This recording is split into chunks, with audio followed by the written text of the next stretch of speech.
and the numbers tell quite the story. Like number 1, there can only be one number 1, and right now number 1 is Ricky Stenhouse Jr. But how about the number 10? That's how many points separate Stenhouse from his 2 closest competitors. But 0 is also key, because 0 is the number of wins Stenhouse, Reed Sorensen, Elliott Sadler, and Kyle Busch have at Atlanta Motor Speedway. It's hard to believe that Busch, with his now 50 wins and his new status as the all-time wins leader, has been shut out at this track. A track that until 2009 was where champions were crowned, 14 of them in the Sprint Cup Series. And that series helps tell the story of this race, too, because for 8 straight Atlanta races, it has been a Cup star pulling into victory lane. So which number will stand out tonight? Will a Cup driver win for the 9th straight time, or will someone else jump up and grab number 1? This is one of the great traditions in NASCAR. Racing and Labor Day weekend, they just go hand in hand. And welcome to the kickoff of this racing weekend at Atlanta Motor Speedway. This is NASCAR Countdown, presented by One Main Financial. They don't call this city Hot Atlanta for no reason. It is hot. At 7 p.m., it is still, taking a look at the thermometer, 95, 96 degrees. Woo! Line them up because qualifying happened earlier today. The driver who just last week became the all-time wins leader in the Nationwide Series was 3rd fastest. That's Kyle Busch. Next in line and on the front row in his return to this series, it's the 22 car and Brad Keselowski. And the number 1 spot goes to a guy who's won this race before from the pole position, and that is Carl Edwards. The points leader gets the nod as the best qualifier among those locked in this very tight points battle. Ricky Stenhouse Jr. starts 5th. Elliott Sadler is 9th. Reed Sorensen, not going to see him on this page. He will roll off 12th. And how about Ryan Truex in his first of 6 races with Joe Gibbs Racing? He starts 4th. Dave Burns. And Nicole, his first race ever here at the Atlanta Motor Speedway. 17 career starts. You joined an organization with 67 wins over 15 years. What was the biggest challenge this weekend so far? Man, I don't know. Going into practice there, I had to kind of shake the cobwebs off a little bit and get used to being in a race car again. It's been a little while, but I'm just having a lot of fun. You know, I can't thank these guys enough for giving me an awesome car. And having Schick Extreme 3 on board is pretty cool. And man, this is cool. It's happy to be back and happy to be out there racing. And we got a good car, and we'll see what happens tonight.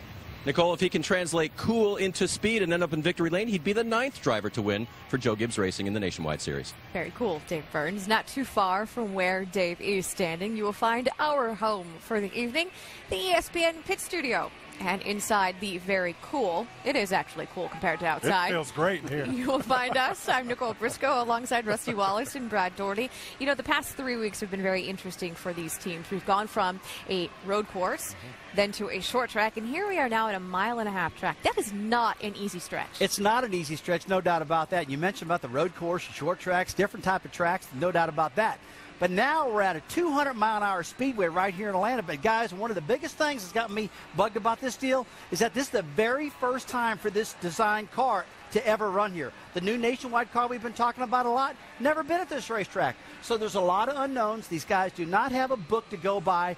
So this is going to be an interesting race tonight to see who hits it and who gets it right. Well, one of the things for me as we get to this, I mean, we're coming down the home stretch of our season, and we're getting into the dog days. And those excuses of, well, we've just run a couple of road courses, we just come from a short track, now we're here. You start to labor a little bit. You need leadership. You need energy. It comes from your crew chief. It comes from your team members. It comes from the driver. He's got to have that pep in his step to make everyone else confident and take you along with him for the ride for these last few weeks. You hit the nail on the head. It's not just about the driver. It is a team sport, and one of the teams we will see on the track today is the 22 with its original driver. We just saw him after missing the last 4 weeks. Brad Keselowski is back in the Nationwide Series. What's interesting, though, is during that absence, he's been the hottest driver in the Cup Series, starting in Pocono when he picked up a win.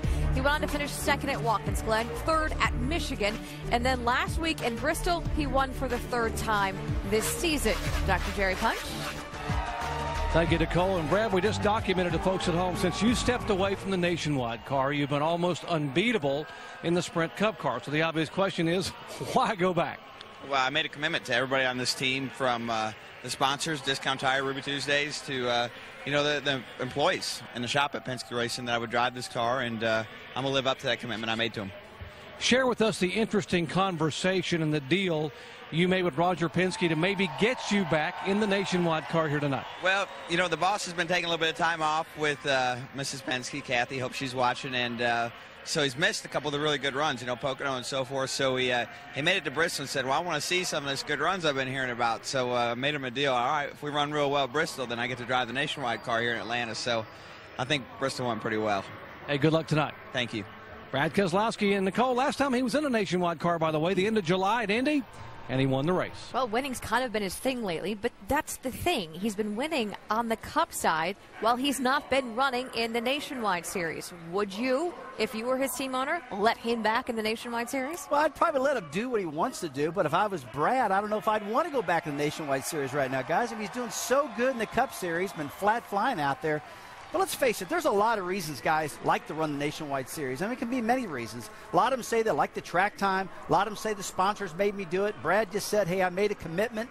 But mostly, I will tell you one thing. Mostly the reason they do it, Brad, is they want the extra money to go have some fun and do some other things. That's exactly right. But I will tell you now in Brad's case, okay, in Brad's case, he's been running so good in that Cup car. Maybe they get extra track time. Maybe some drivers think they can run better by running Nationwide. But in Brad's case, I wouldn't do it. He's running so well right now in that Cup car. I'd stay in that Cup car to the end of the year. This guy's red hot right now. Too great of a risk. Too great of a risk, And I talked to Brad, and one of the things I really admire about this young man is he is so appreciative of his opportunity that he's had in this Nationwide Series. He sees himself as an old-school guy, and he wants to, because Dale Earnhardt Jr. gave him his break in this series, and now he's a champion in this series, he wants to give back. He wants to be there and be a part of it and help dragging the series along. But I tell you what, David Pearson told me one time, I was standing talking to him at Darlington. He says, Brad, the thing that you have to do with these young drivers is you have to keep progressing them. You go from late models, you go into the K&N Series, you go into the Nationwide Series, and you keep doing it right when they're about to get at their peak in that series. I think that's where Brad Keselowski is. He needs to go on into that Cup Series, and in my humble opinion, I think he needs to leave the Nationwide Series alone and concentrate on that Cup car and win the championship. It will be interesting to see how this all plays out this weekend, but you can't talk the Nationwide Series without talking about the incredibly close points battle. We may be in this home stretch of the season, but there is no clear-cut leader. So what would you do if you were Sorensen or Sadler or Stenhouse? Would you points race or would you race for the win? That is the big question that we will answer and talk about coming up after this. And what would you do here, Brad? Oh, 25 cents. Those girls need an agent. It should be at least $1.25. Get me on the golf cart. Do you take 10% or you take more? I only need 10%. I'm coming, girls. Welcome back to Atlanta Motor Speedway, a place with a bit of a reputation for being fast and a reputation for eating up the good years, show and throw in the heat, because yes, it is a night race, but this is also quite the steamy evening. We have said all along the Nationwide Championship will come down to the wire. Right now, the top three in points are separated by just 10, but there was some movement last week in Bristol. The biggest loser of the night was Kenny Wallace. He lost 25 points, and believe it or not, Stenhouse actually gained 1 point over Sorensen. The gap of that first three went from 9 points to 10, and our Vince Welch is standing by with the points leader. Yeah, Ricky Stenhouse Jr. standing here with me, just getting ready for introductions, clinging to that championship lead. Now, we know that the championship's important to the driver, but also to the team. Roush Fenway, Ford, the manufacturer. What are they doing to help this 6 team win the championship? Oh, they're pushing strong. Every week it's, Jack comes in the office. What do we need? Jamie Allison at Ford Racing comes in. What do we need to win this championship? What do we need to be better? And, I think they've been working really hard on it. We got Black Angus Beef and Cargill back on the car this weekend, and we plan on putting them in victory lane. We've got a pretty fast Mustang, I think, here in practice, and hopefully we can get it done. Ricky Stenhouse Jr., he's the points leader with a 5-point advantage over Elliott Sadler, who's with Jamie Little. And Elliott is on the move, gained 24 points over the last 3 races in the championship hunt. So you sit second now, Elliott. But how do you balance racing these guys in the points and just going out there and going for the win? Well, we're trying to go out for the win. I mean, that's what we want to do, but we got to know who we're racing to. But this is a long race here in Atlanta. It's a very slick racetrack. The car changes a lot during a run.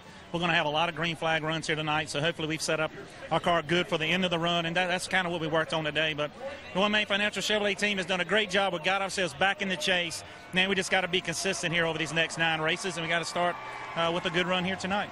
Elliott Sadler hasn't raced here in the Nationwide Series since 2006, and he's starting 9th. Dave Burns? Well, it's been 6 weeks since Reed Sorensen was the top of the points. So, Reed, can this Atlanta Motor Speedway be a ground gainer for you tonight in the championship? Yeah, I think so. We felt like we had a pretty good car this morning, and I feel like we can gain some points tonight. So we'll try to get the Dollar General car up front, gain some hometown fans, maybe help us out, and hopefully be a good night. It's been a rough day for me. I lost my dog, 3-year-old dog today, so I've been pretty emotional, and we're going to race hard and hopefully get this over with soon enough. Nicole, for a lot of reasons, Reed could use a pick-me-up tonight. Absolutely. That's very sad. Well, it is for those 3 drivers who have separated themselves from this points battle. They are in the home stretch of this season. If you were to advise them on how to handle these last races, what would you say? Above all, I'd probably say stay focused. I mean, do what got you here. I mean, you guys have been running awful good all year long. All 3 of these guys have. They deserve to be where they're at. But stay focused. Don't lose focus, because it is getting late in the year right now. And when you get late in the year, I'm telling you from past experience, you get tired. Your mind starts wandering around. Get those crew chiefs to help them stay focused. And above all, don't stay points racing all the time. Look, they're in the points. They got to stay thinking about the points. But if they start thinking about that too much, they'll get beat. They got to think about winning. Stay trying to run up front, and I'd be beating it in their head all the time. What is interesting when you look at those 3 drivers, 2 of them have wins. The one that doesn't is Elliott Sadler, arguably the most experienced driver of the group. He's a former Cup Series driver. He's been in the chase for the Sprint Cup, yet he's winless. Well, yeah, and we started this season. We all thought that Elliott Sadler would win a lot of races and dominate this championship, and he hasn't done that. But what he has done, he's been very consistent. He got himself in a huge hole right out of Daytona, and he's dug himself out of that. So, okay, now we look at the things he has. He has great equipment from KHI, an opportunity. He's got a great partner in Kevin Harvick, who's won a ton of races, knows how to run these nationwide races. He needs to lean on that information. Elliott Sadler wants to go back to the Cup Series. We all know that. But he needs some wins to solidify and give him credibility to what he's doing. I still think he's the guy to beat for this championship. Tell you what, Brad, you said one thing that really jogged my memory. One thing that Elliott Sadler's got on his side right now is his teammate, Kevin Harvick. But there's no doubt. Teammate and owner. Yeah, teammate and owner. And look, Elliott Sadler is just flat not as good as Kevin Harvick is when it comes to getting the car handling and understanding the chassis. Harvick's an excellent tutor at that. He can talk to Elliott, get his car handling for him, and I'm sure they've talked all week long. But when this race starts, and if Elliott's car is off, that guy right there, Kevin Harvick, can help him a lot get that car going. And that's the guy I'd be talking to throughout this race if I was Elliott. I don't know about you guys, but I'm still feeling bad for Reed Sorensen. That's too bad. I'm sorry to hear that. Well, the one thing about racing is this. If you are a racer, it tends to permeate all areas of your life. And case in point with Ricky Stenhouse Jr. and Trevor Bayne is this latest edition of Ricky versus Trevor. Hey, y'all. Welcome back to another round of Ricky versus Trevor.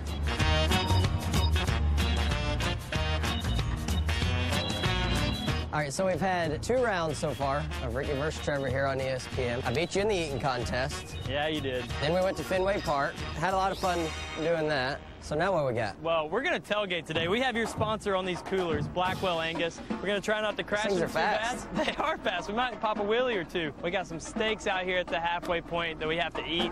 We got a little bit of a slalom course on these things. And then we've got to throw footballs through a hula hoop before we ride back. Tailgating edition here on Ricky versus Trevor. And I need some redemption today. 2-0. Got to get me at least 1 win here. I don't know if I'm going to let you do that or not. It's okay. You won't have to let me. We'll see what we got.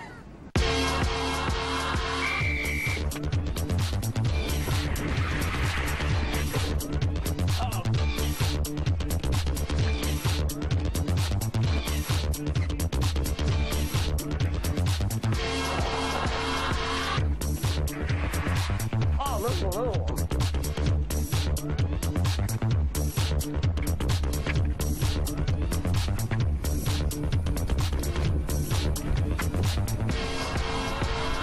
Ricky, you got the early lead, 2-0. You might have burned up your tires, though. 2-1 now. Still more to come.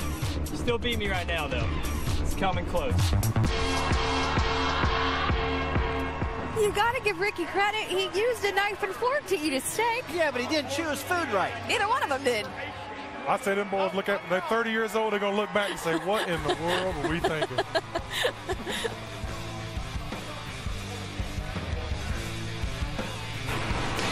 NASCAR Nationwide Series Countdown, presented by One Main Financial. Your needs, your goals, your dreams.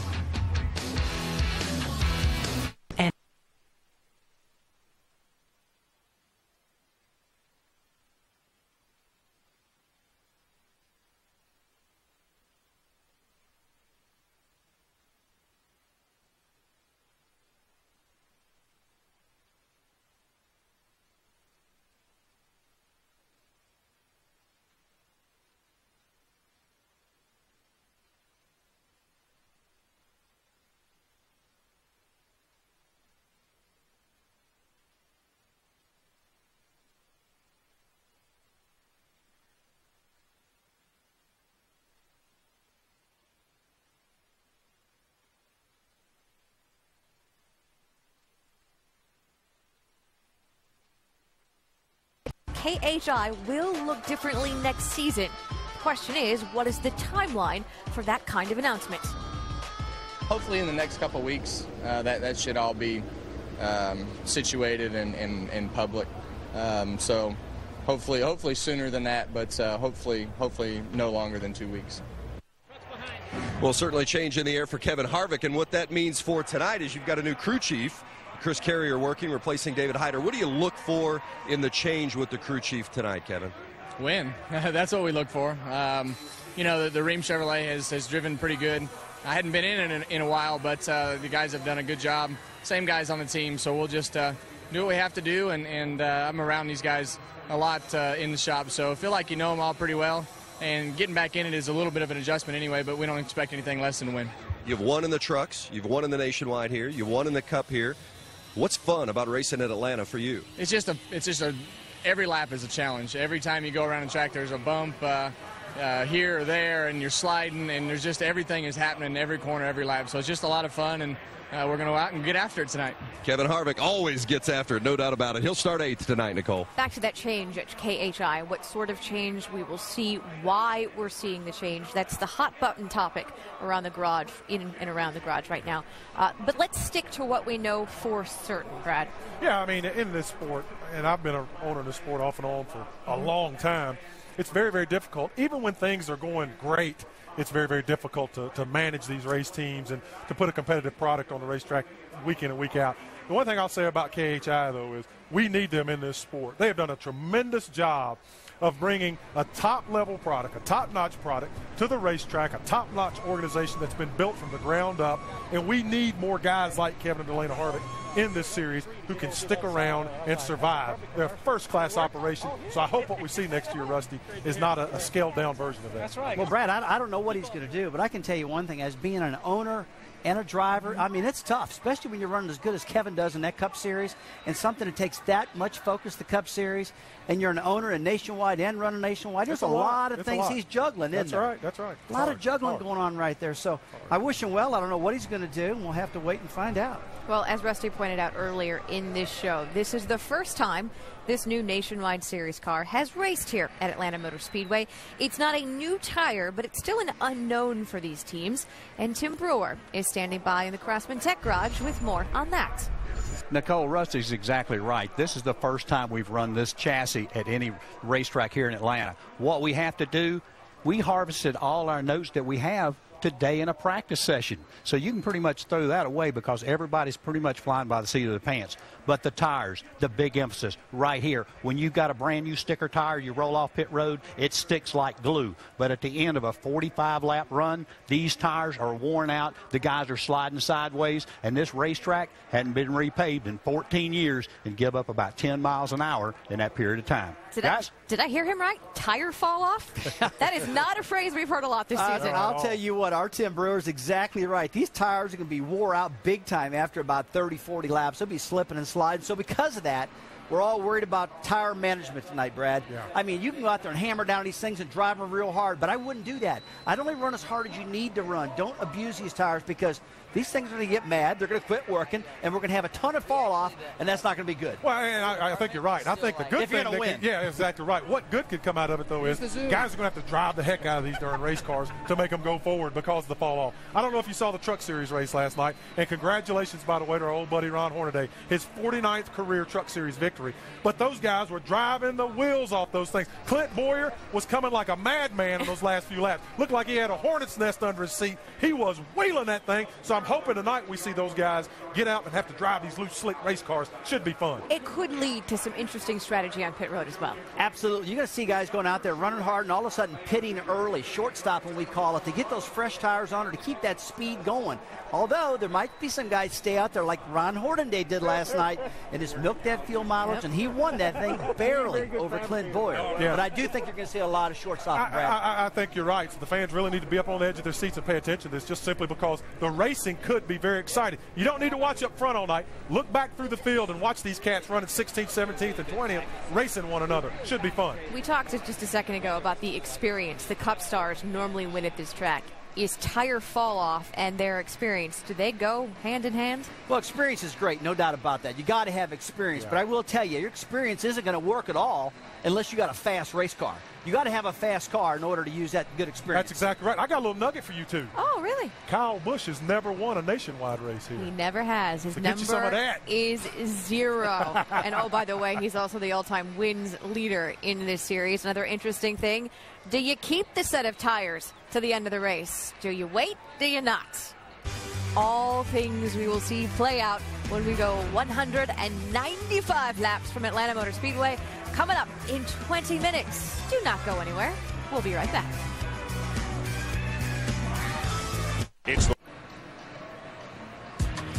Welcome back to Atlanta Motor Speedway as we kick off this Labor Day weekend of racing.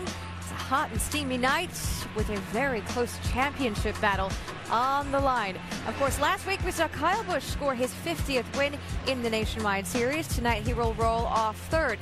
Then there's Justin Allgaier, one of only one top 10 finish in the last 5 races. What will he be able to do tonight? Festivities are already going on trackside, so let's listen in. Ladies and gentlemen, boys and girls of all ages, please rise and remove your hats as the United States Customs and Border Protection Honor Guard present our nation's colors. And remain standing as Dr. Mel Blackaby of First Baptist Church, Jonesboro, offers tonight's invocation. Heavenly Father, as we gather for this great event, we stop and acknowledge a great God. Heavenly Father, you are sovereign and you're in control. You're full of mercy and grace, and the Bible says you love us. So we thank you for that love that we know in Jesus Christ, and it's in his name that we ask you to protect these drivers. Keep them safe, keep them alert. May they display the talents that you have given them. And as we all enjoy the freedom as a nation, would you watch over our troops wherever they might be. And we ask this in the name of Jesus Christ. Amen. In honor of our troops, place your right hand over your heart as the Song of Atlanta Show Chorus performs our national anthem. Oh, say, can you see by the dawn's early light what so proudly we hailed at the twilight's last gleaming, whose broad stripes and bright stars through the perilous fight o'er the ramparts we watched were so gallantly streaming, and the rockets red glare, the bombs bursting in air gave proof through the night that our flag was still there. Oh, say does that star-spangled banner yet wave for the land of the free and the home of the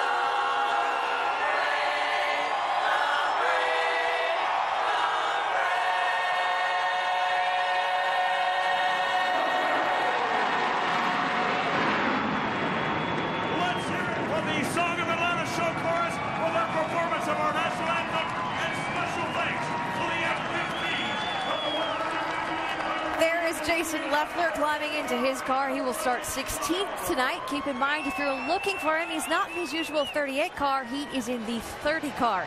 And how about the Daytona 500 winner? Has that big win in the Cup Series, but still winless in the Nationwide Series. He starts 6th, and this is his kind of track.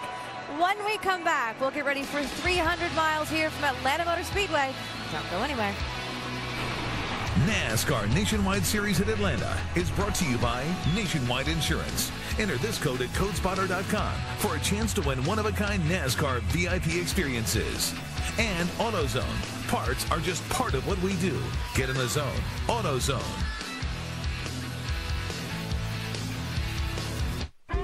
With baseball tonight.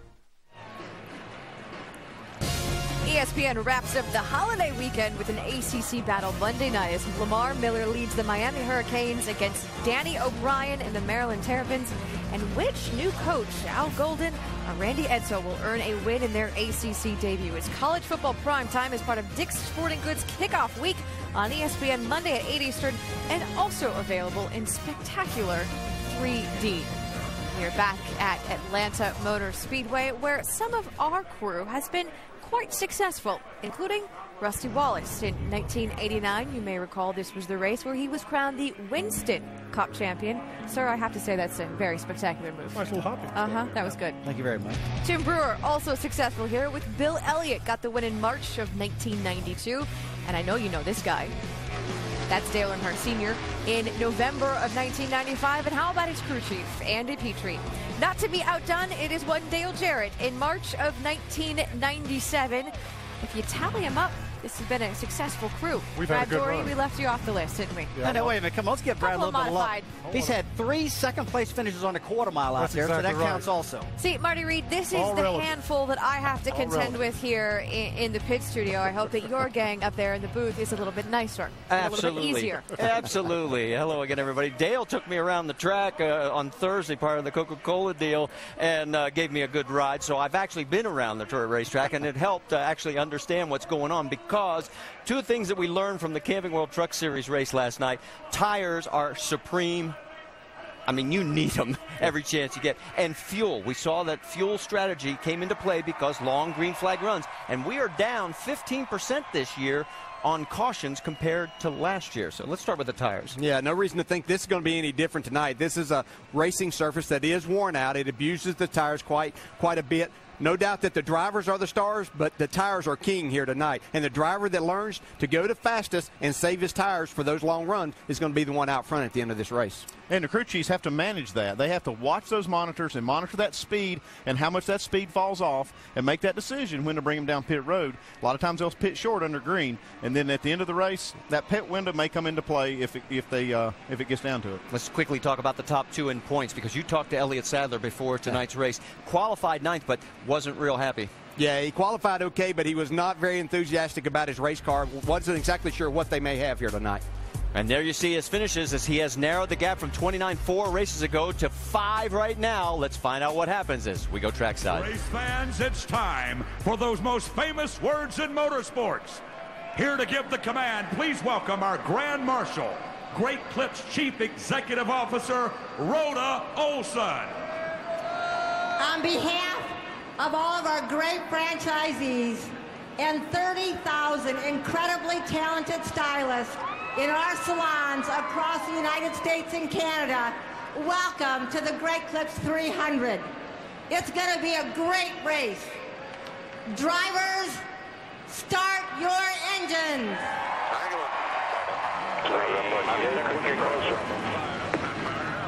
Fired up. I just couldn't remember. I couldn't remember if we were right on it or 2 behind it. Going to use 40-75, second gear. 40-75. 5 miles per hour is 41.58. So the engines are fired on the 43 cars that have made the field, and we are going to get ready to go racing here. And there's the man that's going to be our in-race reporter, Eric Almirola. He has top 8 finishes in 6 of his last 7 races, and we'll talk to him when we come back.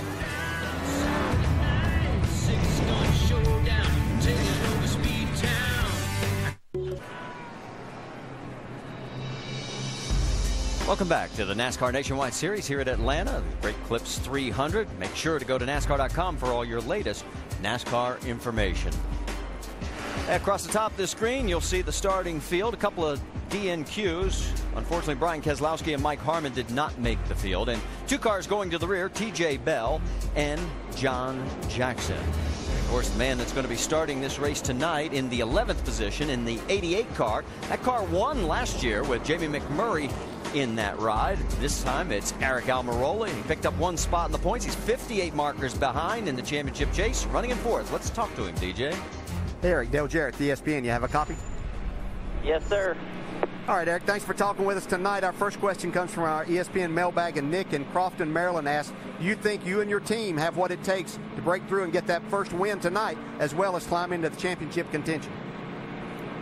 I think we do. Our Hellman Chevrolet was pretty good in practice today. We put a lot of focus on that morning practice, and our car drove really good. I was really happy with the car that Pops and all the boys at Junior Motorsports gave me this weekend. So I feel like if we go out, run as good as we can run, and put ourselves in position to win, that anything's possible. And if we win or run as good as we can run, the points will take care of themselves. So we can't really worry about everybody else. We just got to do the best job we can do, like we've been doing the last month and a half, 2 months. Eric, we've been talking all day and all weekend about how abrasive this racetrack is, wearing out the tires. What are the things that you as a driver concentrate on doing to run as fast as you can, but yet not abuse those tires and have something as you make those longer runs? Well, most of that comes with having a good handling race car. When your car doesn't handle as good as you want it to, you tend to tear up the tires on one end of the car or the other. If you're tight, you rip the front tires off, and if you're loose, you wear the back tires out. So it's important to have a good handling race car, which I feel like we got, and you know, just try and do the best job you can at keeping up, but not abusing your race car. All right, Eric, thanks for talking with us. Have a very successful night. Now, Andy's going to talk to your crew chief, Tony Uri Sr.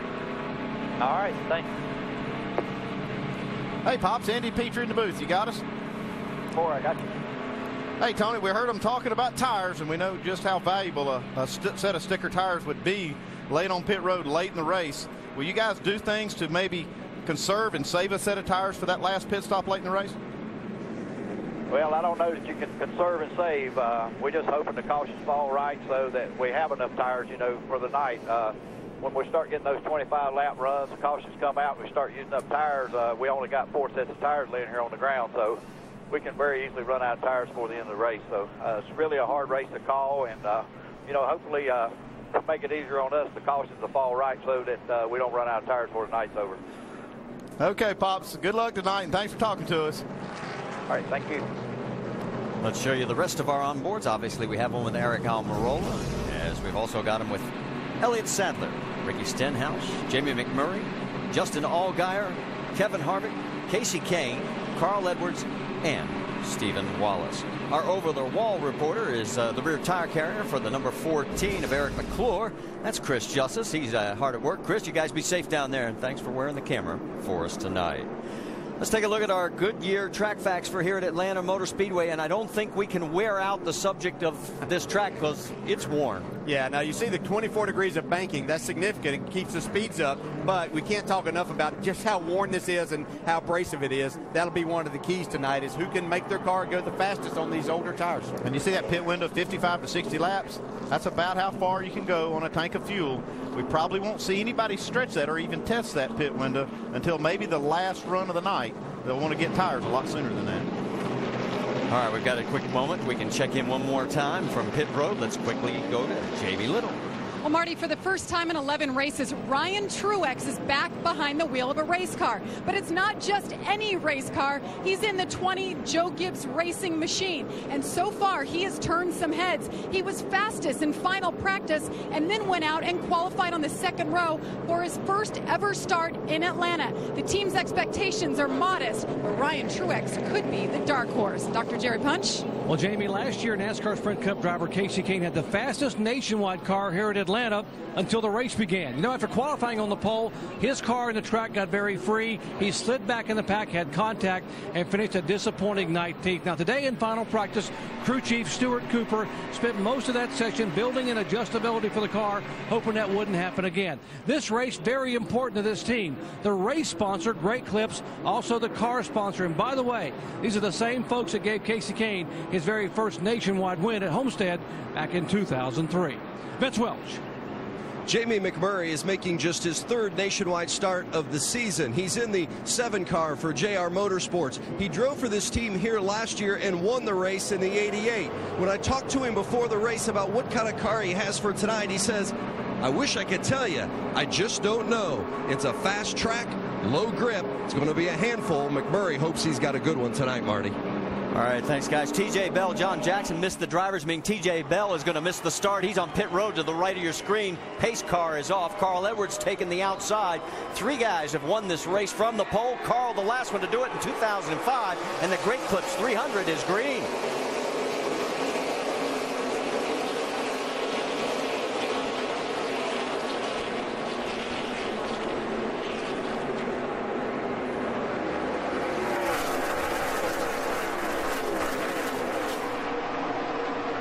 Coming down the backstretch, some great action side by side as Brad Keselowski out in front of Carl Edwards right now by about a nose.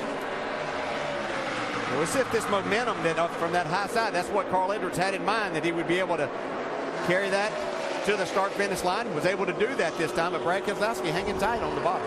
Carl officially led lap number 1. You see the sparks flying from the 22. Yeah, we already see them 3 wide out through here too. A lot of different grooves to run on. Well, this track's rough. I mean, it's got a lot of bumps. You see the sparks flying in turn 1.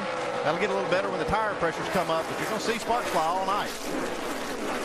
While all this is going on, Timmy Hill in the 15 making an unscheduled pit stop. Kevin Harvick's got his hands full with the 20 of Ryan Truex. On board with McMurray. Let's go 3 wide. Yeah, might as well get this thing started right here. McMurray won this race last year in the 88. He's on that high line with the number 2 of Elliott Sadler following him, and they're sliding up in between them, the 33 of Harvick. Jamie Murray is one of those drivers that does a nice job of conserving his tires. He gets a lot out of the car. As you see Trevor Bayne going to the bottom side of the racetrack. But you really have to be careful. If you try to just utilize the bottom, you will wear your tires out. If your car's a little tight, it'll be the front tires. If it's a little bit on the loose side, as we heard Eric Almirola explain to us, you're going to wear those rear tires out. So you have to really be careful what you're doing here. Ryan Truex going to go down, try the low line underneath the 2 of Elliott Sadler. Can't get it done.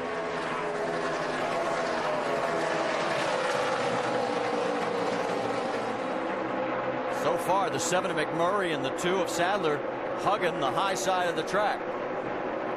We heard Elliott Sadler say he wanted a car that was good in the long run. And one of the ways to try to conserve those tires a little bit and take a little pressure off of them is to run that high line. And so you don't have to really bend the steering wheel and turn the car and scrub a lot of speed. If you run that high line, you're not able to charge the corner quite as hard as if you're going in on the bottom. So that helps you save the right front tire a little bit. But you have to be careful not to abuse the right rear in that where you get back to the gas and drive the car around the corner more. Casey Kane also on that high line. Well, let's go on board. Ricky Stenhouse Jr. has gotten around it. So Stenhouse here in the early go looking good. I think this is exactly the type of racetrack that we expect Ricky Stenhouse to run good at. Yeah, he's been great all year and getting the most out of the car and making it go fast, and this is the type of place you can do that. Well, remember this race last year, guys. He and Jason Leffler were the only 2 nationwide regulars to crack the top 10. Ricky finished in 10th. I like what I see Casey Kane doing right now. He was trying the bottom, right on the bottom in the turn 1 and 2, and he tries the high side in 3 and 4. And sometimes we see that. We'll see people that'll run the bottom of the racetrack on one end and the top on the other. And when do you know that's the place to run? Yeah, and it's almost a little bit of a preference as a driver as to what you want to do. But you do start feeling the car go away a little bit on the bottom side when you're running that on one end. So you have to make that change and just to try to save your tires and make sure that you have something left. While you're watching that battle for 6th place between McMurray and Kevin Harvick, let's update you because Timmy Hill has taken it behind the wall. He is the points leader in the Rookie of the Year competition. Also behind the wall, Johnny Chapman, Mark Green, Carl Long, and now the 42 also of Tim Andrews. Harvick down low in the 33. Side by side. Boy, that momentum on the high side is helping McMurray. Yeah, it really does. And that's one of the good things that you do in running up there. You make a little longer racetrack out of it. But that momentum, you just make the straightaway longer by being able to do that. But you see Kevin Harvick's car working really well on the bottom, able to make the pass. When I've seen Kevin Harvick be dominant here, it's been when his car is right on that yellow line. I've actually seen him, I watched him practice a little bit in the Cup practice, where his left front tire was basically on that yellow line all the way through the corner. Third car in that freight train is Trevor Bayne. From where they are, let's go back up front where Carl Edwards has led every single lap, Dave Burns. Clean air so far for Carl, feeling really good about the setup, but not so great about the motor. Listen to the radio. Engine sounds a little funny to me. On the low end, sounds a little flat. He then radioed, it sounds like it's down 1 cylinder, but it's still got lots of power. Don't know what it is, Marty. Well, and let's talk about this because there have been some engine issues this year for the Roush. There have been, but I would be getting Carl calm back down a little bit. I'm looking at this monitor, and there's not a car on the track that's running faster lap times. I'm still going to be a little concerned. We'll be listening for it, but motor's running pretty good to be running as fast as he is. Yeah, one thing that I'll say, too, sometimes you'll get fooled by, as a driver, he didn't run a lot of laps this morning, and when he did, they were all very fast. These cars have already slowed down into the 32-second bracket, so sometimes just that change and that slowness there will make you think that something's wrong with the engine. Two of the championship contenders in that mix, the 2 of Elliott Sadler, the 32 of Reed Sorensen. The man in the middle is the 20 of Ryan Truex. That's 9th, 10th, and 11th. We talked about the Roush engine situation, give you an idea just what the problems they've had. And you can see right there the number of times this year.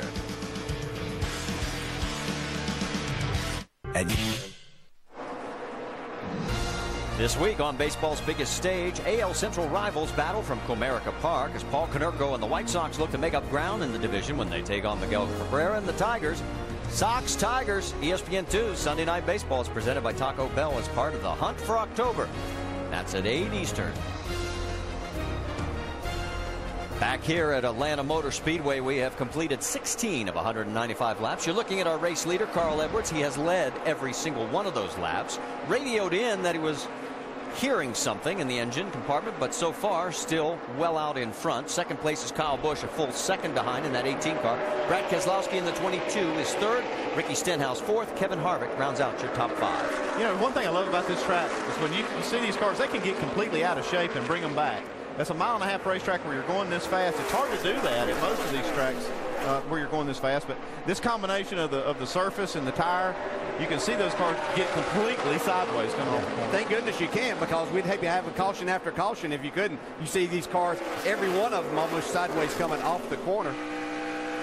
It seems especially turn 4, you can see the cars do that. Yeah, you just get such a run off that corner. You're carrying a lot of speed, and then the track flattens out so quickly right there that it just the back end of the car, you've got wheel in it, then it flattens out, and it just tends to send the back of the car around. It's an exciting lap around here. Let's put a period on Timmy Hill's situation in that 15. Vince Welch reported from down in the pit road they are in the garage with transmission issues. He had a 3-point lead over Blake Cook in the Rookie of the Year standings coming in. That could be changing by night's end. Brad Keselowski, his first race back in, well, the last 5. He missed the past 4 because of the broken foot. And if you were with us for Countdown, you know about how he made the deal with Roger Penske. Performed well, and he performed pretty good last week, winning it at Bristol to earn the ride back. Yeah, that's what I was talking about, how these cars can get out of shape and you can still bring them back. Yeah, to say his car is driving good might be a understatement here. It's not very. Well, he ran up on the car here. He was needing to turn the wheel just a little bit more than those back wheels would hold. That was Robert Richardson in the 23. Let's get an update from Dave Burns. Well, and even with that, Marty, he has said all good so far. That's the early report from Brad Keselowski. I asked his crew chief, Todd Gordon, about getting him back in the car. Did they have to sort of rethink the way they were doing things with different drivers for the past 4 weeks? And Todd said, no, not at all. In fact, when Brad showed up, they didn't even talk about it. Got in the car, did practice just like he always does. So really, they feel like they haven't lost a step. And, of course, Brad's gained a lot on the Cup side since they last raced together. And DJ, you're noticing that paper on the front of that grill. Yeah, I noticed him really looked like his car's pretty loose right here, and that could be having something to do with that. Add just a little bit more downforce to the front end. Checking in on the battle for 13th. That's Justin Allgaier in the 31. Underneath the 2 of Elliott Sadler. So Sadler going in the wrong direction right now. Yeah, he did qualify well, but we heard Dale talking about how he talked to him and didn't have a car that he felt like was as good as he needed tonight. So far, it's not up to par. They'll have to make an adjustment here on that first stop. Well, this is a place that's so fast when we talk about the tires getting gone in a hurry. When your car is not performing, it is very, very difficult to try to keep up here. You just try to get the most out of it to try to get to that pit stop and work on it. I don't know if you were with us for Countdown, but the beard that Justin Allgaier is wearing, he says it's probably going to disappear because wife Ashley doesn't like it. Let's check in on the 6. Ricky Stenhouse he is battling out with Brad Keselowski. Stenhouse now in 3rd. I'll tell you what, that Brad Keselowski, not only can he drive, he's smart too. He let Ricky Stenhouse go, knowing he could get up against him and get that piece of paper off, and he did it. And it's gone. Here we go. Take you back. Yeah, it's a perfect move right here. This is what you need is a driver to get there, another car to get right in front of you. Get as close as you possibly can. You turn the fan off. He even got a little bump drafting in. Got the paper off too. If that didn't get it, nothing will. Yep, all good, bud. All good. You're A-OK, Brad. Hey, he's won 2 of his last 4 nationwide starts. Remember back at Kentucky and at Lucas Oil Raceway? Maybe he'll make it 3 tonight. There's your top 5 right now. Everybody's chasing Carl Edwards. He's got a 1.6-second lead here at Atlanta. Well, the sunset better set soon so we can get in the mood. Best play. Here at Atlanta, you're looking at our race leader, Carl Edwards. He's led all 28 laps so far. He only led 7 laps here since winning back in 2005. This gives you an idea just how good his race car is tonight. A little bit farther back, there is the 33 of Kevin Harvick as he is talking to teammate Elliott Sadler in 14th. Elliott, you got me here? No. I've been having to let all the way off. Getting in the corner, go back to park throttle, and then throttle up off, and it's flying right now. All right, Biffle, yeah, I'm definitely letting all the way off. Yeah, one thing Kevin left out there, he might have should have told him he's right on the bottom of the racetrack too, because Elliott's running right up against the wall, and maybe Elliott's car won't go down there and do what he needs, but Kevin's making pretty good time down on the very bottom of the track. Right behind Kevin Harvick is Jamie McMurray. He got his first career nationwide win here back in October of '02. He was driving Root Crew. Do you remember who his crew chief was back then? A guy by the name of Jason Radcliffe. Vince, what are you hearing on that 7th car? You know, I was talking to McMurray before the race, and he said, it'll take me about 20 laps, and then I'll have a good understanding of what I got. Well, here was his radio communication with crew chief Tony Eury Jr. at about lap 20. Yeah, it's pretty good now. Good for it. We'll just see where it goes here. The fastest guys are running like 80s. We're running like 33, 30s, 40s right there. So we'll just see how it goes. They're up there in traffic pretty good too, though. This will be a good one. So for a guy that wasn't sure what he had at the beginning, it looks like he and crew chief Tony Eury Jr. have hit on something pretty good here. Remember, he won this race a year ago in the 88. All right, thanks, Vince. And McMurray right now clicking off the laps, 33.32 seconds. That's actually quicker than race leader Carl Edwards by 0.2. Moving back a little bit farther, Ryan Truex has dropped down to the 11th spot as he is just ahead of Justin Allgaier. Let's get an update from Jamie Little. Well, Marty, he started 4th. Remember, this is his first ever time here at Atlanta. It's his crew chief's first time, too, as Justin Allgaier continues to put the pressure on. Ryan telling his crew, I'm trying to move around, trying to figure it out. He moved up high, and he said, wow, it's slick up there. So he is getting a quick understanding of Atlanta. Let's go back to Vince. The 7 is on pit road, Vince. Yeah, right after we were giving you that radio on McMurray, he came over and said, I think I've got a flat right front. So he's going to come in, he's going to get 4 tires, and they're also going to go up on that track bar a couple of rounds, take care of some chassis business while they're in working on these fresh tires. So a bad break for Jamie McMurray under green to get a flat on the right front. So the crew going to work. And this at lap 33, and you were thinking that, oh, and look at that tire. It was. Well, the track is fairly green. I know we've had a lot of practice and all that on it, but this track. Hey, we're going to the 2 box there, Jamie. Going to the 2 box. Go hard, go hard. Go hard, hard, hard, hard, hard, hard, hard. Right there, 4,000 seconds. Looking for the battle for the lead on the right side as Jamie McMurray was coming back out. Carl Edwards almost got held up by lap traffic and manages to hold on to the spot with 18 of Kyle Busch right behind. Yeah, these lead cars are approaching these lap cars at a really high rate of speed. You have to anticipate what these guys are going to do and be ready to make a real adjustment. See right there, you kind of flat spotted it coming in, but that tire, you know, this green racetrack can just, it wears tires at a really high rate. And then after you get a, you know, halfway or later in this race, you won't see near the tire wear that you see early in the race. Right side of your screen there, slicing and dicing through the lap traffic. Harvick went low. The 09 went high. That's Kenny Wallace. Left side of your screen, Carl Edwards has started to open it back up on Kyle Busch.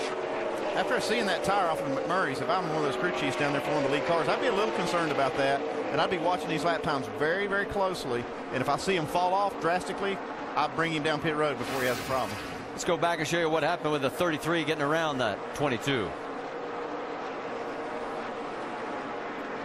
Yeah, Brad's going to get blocked off a little bit there by Mike Bliss, and his momentum was broken there. Harvick takes advantage, goes into the 4th spot. Bliss running 24th right now. He's 1 lap down. In fact, we only have 16 cars on the lead lap. Joe Nemechek would be in the lucky dog spot, running 17th. Harvick is 6 seconds behind the race leader of Carl Edwards. Edwards has led all 37 laps so far here at Atlanta Motor Speedway. There's your top 5.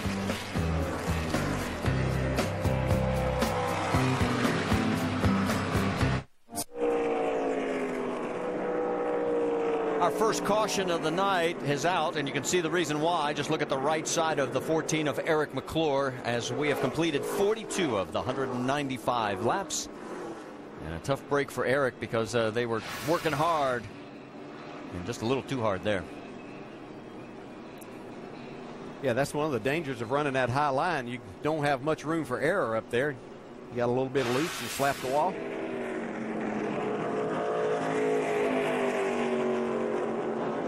One of those things as a driver, you're wanting a caution, but you don't want to be it. You don't want to be the caution. That's the problem. This is a welcome relief now for some of these guys up front. There's lap time to slow down up to 3 seconds from what they started out. So these new tires feel pretty good. Right there and got it with the right rear. Well, the 51 of Jeremy Clements will get the lucky dog. That'll give us 16 cars back on the lead lap. And Timmy Hill is back out. Transmission problems early. He's shown in 42nd place. 37 laps down. Here comes the Thunder and Herd down pit road. Doc, it's coming your way first. 45 miles an hour, Marty, and Kevin Harvick. You heard him on the radio. Said he had to get out of the throttle. Car very, very free on the way in. They're going to make a track bar adjustment, slide air pressure all 4 tires, and try to tighten him up on entry in turn 3 and turn 1. Jamie. Kyle Busch looking for his first win here at Atlanta. He's a little bit loose. 4 tires, filling up with Sunoco fuel. 1.5 rounds down on the track bar. Dave? Third place, Stenhouse, upper right. They'll go down to the track bar. 2 rounds, loose race car for Carl Edwards. Just a little loose wet adjustment in the left rear. 4 tires. Marty, let's watch that race off pit road as the first pit stop cycle of the night finishes up. Carl is gone and looks like he'll blip the throttle, but Kyle, a very fast pit stop. And you called it. Kyle picks up the spot, and you can see everybody taking those 4 fresh tires as we anticipated. With the abrasiveness of this Atlanta Motor Speedway, the biggest loser, Ricky Stenhouse Jr., drops 2. As we'll go for a quick break and come back and reset it for you here at Atlanta. By Pennzoil. Hey fans, get all the scoop on what goes on in the pits during a 14.5-second stop with Craftsman's virtual pit stop. Check it out by going to ESPN.com and just search virtual pit stop. Carl Edwards was your race leader, and you're saying why? Well, yeah, he did get beat off pit road, but right there you can see from their view some equipment left the box. You see the air hose just got hung on that left rear quarter panel. Yanks it out through the end of pit road. It's lucky somebody didn't get tangled up in that. You see some of the crew members actually did get tangled up. This is the 4th race of the last 7 where he has had to serve a penalty. Now remember, he came back to win from a penalty at Nashville, but he'll have to go to the back and start from there. Let's reset it for you. Kyle Busch is now your race leader, our second leader. He's led his last 7 races here, but has never won here in the Nationwide Series. And he's going to take the high side with Kevin Harvick down below. Then Brad Keselowski, Ricky Stenhouse in row 2. Then Bain and Sorensen, Almirola and Casey Kane, Truex and Brian Scott round out your top 10. Pace car has pulled off. The field heading down as the fans on their feet again. And we're getting ready to go back to green flag racing here at Atlanta.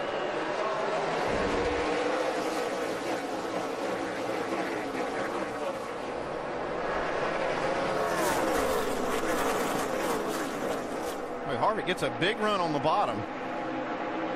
I'm not so sure about that outside lane on the restarts here, because it seems like as you get to turn 1, that less distance seems to make it up getting in the corner. Yeah, you have a 33 had the great jump, but what are you hearing, Doc? Kevin just said, guys, we may be in trouble. I have 0 water pressure right now, 0, he said. And Chris Carrier said, Kevin, just reset the gauge and let's let's check in a lap or two. And Kevin hasn't responded since. Well, what the problem is, that water pressure is just an indication that if the cooling system is sealed up, if the pressure goes down, it means you're leaking water, or you've lost that pressure somewhere, and that can cause big problems down the road. But if it's just a faulty gauge, which I haven't seen water blowing out of this car all night, so it could be that they just have a faulty reading there. Yeah, and you talked about Harvick getting this jump on the bottom, and that outside might not be the place. You can run wide open pretty much through that corner. Sounds like everything's going to be okay there. But you can go wide open through that corner on the bottom of the racetrack the shorter way around, so that outside is going to take a few laps before that becomes an advantage. While we watch Kevin on the left side of your screen, battle for 6. That's Casey Kane going underneath the 32 of Reed Sorensen. And making it look pretty easy. Yeah, he did. And it'll be interesting to see here as these teams have had a chance to make some adjustments on these cars, who has made the right adjustments and can start moving forward and making a challenge up front. Eric Almirola also taking a look. While you're watching, let's do a little cleanup from that restart. There were 5 wave rounds. The most important, Jamie McMurray, he stayed out. Remember, he pitted 10 laps earlier than everybody for that flat tire. The 62 of Michael Annett, the 70 also of Dennis Setzer, Mike Bliss, and the 75 of Carl Long. So now you're caught up to date. Well, that will put McMurray back on the lead lap. He just lost 1 lap in making that stop earlier. So he is back on the lead lap. He's shown in 15th position right now. He'll need pit stops to caution flag, something to work out for him to stay in that position now. Yeah, one of the big problems he's going to have is that he's going to be a little bit slower with those 10 extra laps on the tires. He'll want to caution, fairly soon to try to get things even back out. This guy hadn't been very slow. Ricky Stenhouse, he lost a couple of spots in the pits, but taking one of those back from Brad Keselowski now as he moves into 3rd. And he is 1.1 seconds behind the race leader and pulling away from Brad. And here comes Trevor Bayne trying to catch his teammate. He's just going to have to figure out how to get around Brad first. There's the cycle on Trevor where he started. Pretty much been in the top 10 the entire race. While we watch this battle, Dave, you've got more information on the 22. One of the reasons, Marty, he might be being tracked down right now by Trevor Bayne. Trevor Bayne just radioed in about lack of mechanical grip in the front end. They tried to help the overall grip on that first pit stop. He took 4 tires. They went down on the track bar, made an air pressure adjustment, but he still doesn't seem to be really happy with a car that he did like in practice. They move that track bar, you can get some usually rear grip for you. Just gives you a little bit of security, but that will sometimes take away the front. You see Trevor Bayne now making the pass on Brad. He just like Brad's really struggling with the car. He can't get it pointed where he's really wanting to go. Yeah, one of the problems with that combination of adjustments with the track bar and the air pressure, crew chief sits down there and scratches his head. Okay, which one do I need to take back? If it doesn't seem to be going the right direction. This is not an exact science. So while all this continues, Kevin Harvick is still out front by 0.4 of a second over Kyle Busch, with Ricky Stenhouse in 3rd. Let's check over at the Craftsman Tech Garage. Tim, we heard him talking about water pressure.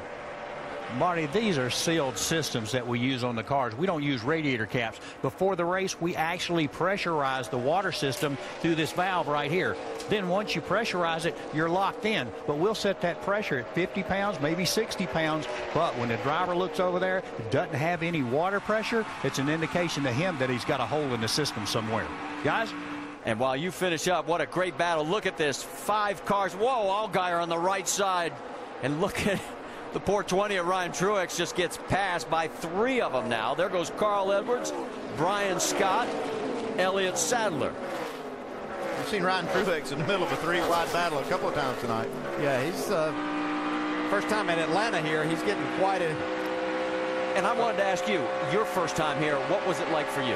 Yeah, very intimidating. Of course, it was the old track at that time, but still very fast. Not a lot of grip even at that time, as we see the lead here getting ready to change hands as Kyle Busch takes advantage of Harvick slipping a little, makes the pass. But it's a very intimidating place, very fast, and so many things happen so quickly. So Ryan Truex just trying to finish, get laps, and be better the next time that he comes here. So Kyle retakes the lead for the 2nd time here, and that'll be our 3rd lead change as we continue to focus on this battle. And you notice that 11, the Boise State colors. I'm not sure Brian picked the best race. They're playing the Georgia Bulldogs today here in Georgia, and but he's, of course, from Idaho and very proud of it. And so far has a good run going. Running in that 11th position in the number 11 car. Let's check in on Carl Edwards' situation. Remember, he restarted 17th, Dave. He's up to 9th. Yeah, into the top 10, Marty, but not free of trouble. Listen to what he said on the radio just a couple laps ago. Yeah, it's got a shake to it. It's got a shake. We'll see if it gets any worse. Shaking pretty good in the middle of the corner. Yeah, don't BS me. If somebody thinks that there's a loose wheel, you got to tell us, okay? Just promise me.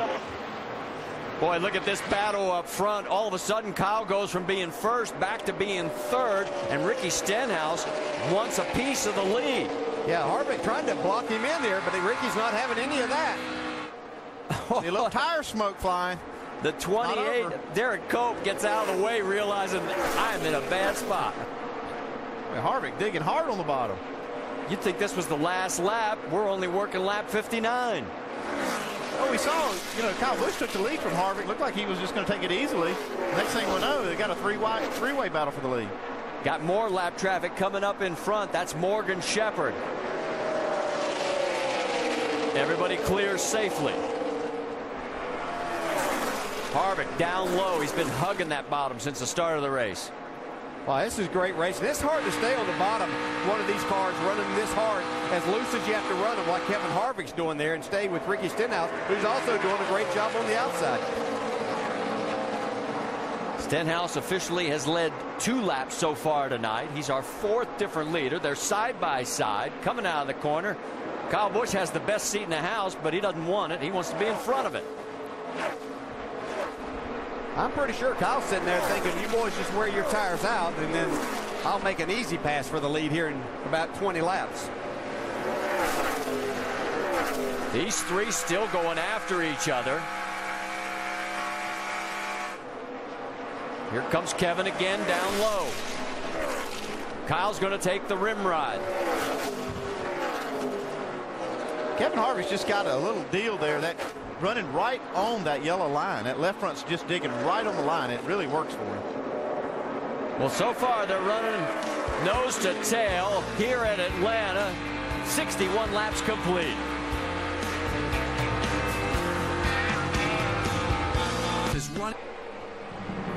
Back at Atlanta Motor Speedway, where we have completed 66 laps, and tires have been an issue. Oh, they have so far, but not a lot. Jamie McMurray's got a problem right there. You got to remember one thing, guys. This is the toughest track on tires. McMurray, a problem right off the bat. Yeah, we saw. Talking of problems, Carl Edwards leaves the pit box with an air hose here and has to come back down pit road. Fortunately, no one got hurt, but boy, it cost him a lot of time because he was first out. Edwards had the penalty in that situation, but he's now back up to 6th on the track right now. That is your leader, Kevin Harvick, out there in the 33 car. We've seen 4 different leaders and 6 different lead changes so far. Carl Edwards has led the most laps today.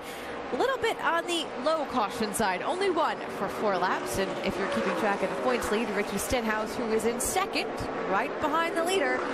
And a caution on the track. Let's spin it back upstairs to Marty Reed. The 87 of Joe Nemechek has gone around. He was 18th place in the lucky dog position. So obviously, isn't going to take advantage of that. 10-4. So a tough break for Joe. Nice save. Just got to nurse it back around here. Doesn't look like he did any damage to the car. Now, I can see the right front tire's flat, so you have to be extremely careful there.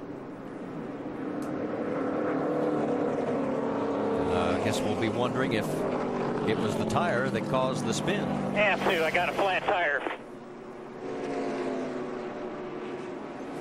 I don't know. It looks like that he might have possibly got down on his left front, down below that yellow line, which is down the apron.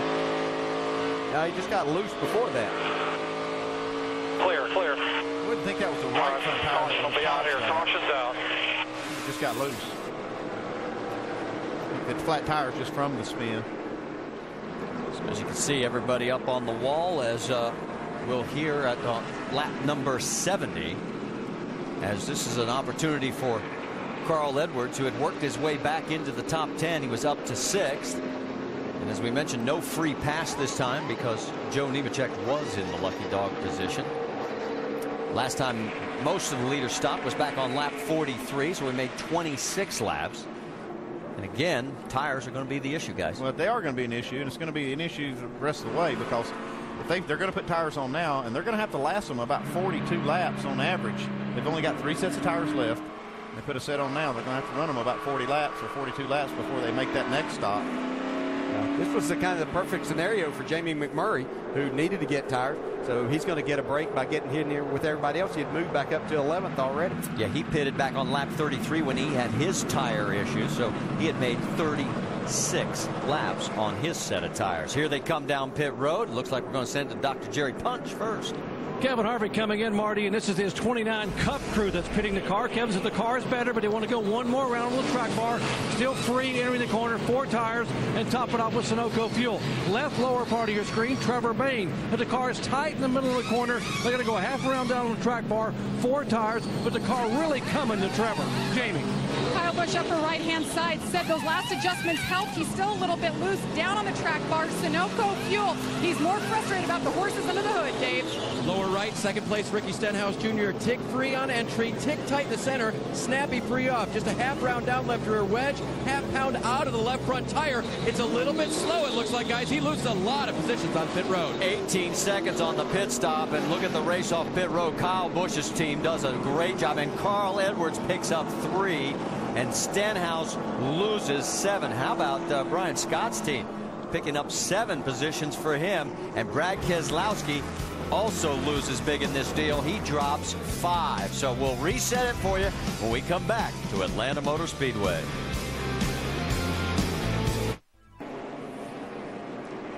Back here at Atlanta, we've completed 72 of 195 laps, and for the second pit stop in a row, Ricky Stenhouse Jr., our points leader, has had a bad pit stop where he's lost track position, and this one was much worse than the first go-around.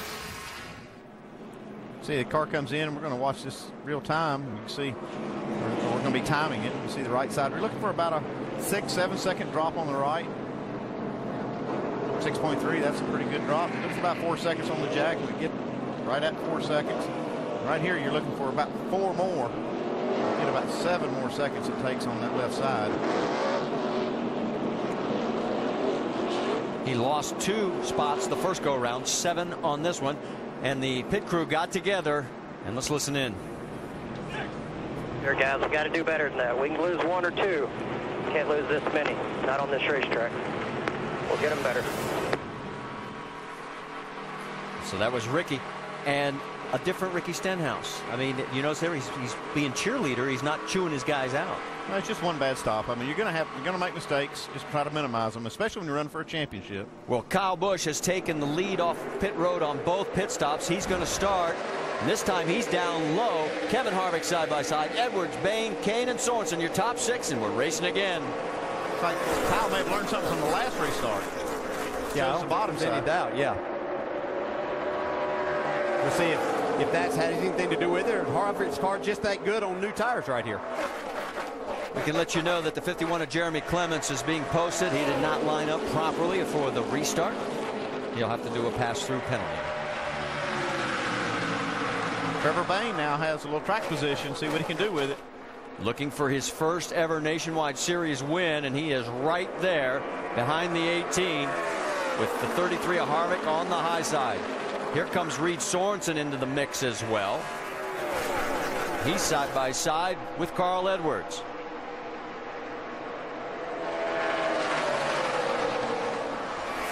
Kyle has not been able to clear the 33 of Harvick. Now, right there, he got a nice little run, though. It looked like Harvick might have got in a little bit hard. Here comes Trevor Bayne trying to take that second spot away.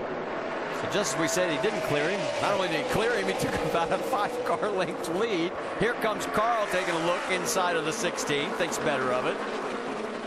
Well, we know this is not the groove that Kevin Harvick wants to be in. He's going to try to get himself clear, go right back to the bottom of the racetrack as he gets down to turn 3 now.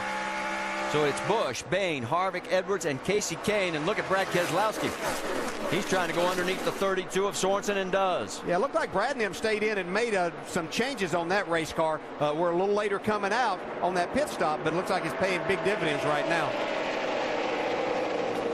Oh, the 62 of Michael Annett is a wrap. Just try and let it roll, bud. Try and let it roll. No chance of hitting anything. Just let it roll. condition of the day. It looks like he's been able to keep it from hitting anything other than chewing up the yard. It's like he even got lucky on that splitter. It looked like he tore it up too bad in the grass. Look up on this end. Did you hit anything, Michael?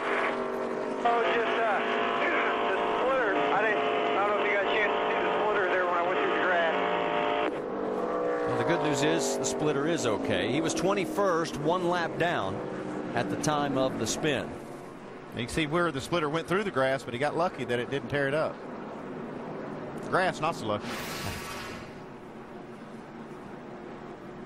And he just got sideways, lost it.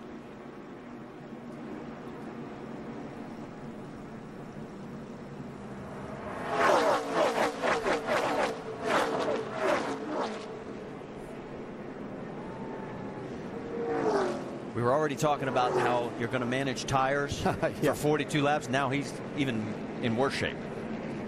Absolutely, he used that set up. Yeah. I find it interesting, too. The spotter said, "You okay? You're not going to hit anything." Well, that's kind of hard to believe as you're sitting there spinning around. You're not exactly sure of that. I know it looks that way from up top, but it takes you a second to kind of get your bearings. Well, Mike Bliss is going to get the free pass, as that'll give us 19 cars back on the lead lap, and we do not expect anyone to pit unless they've got an issue because, like we said, just came in.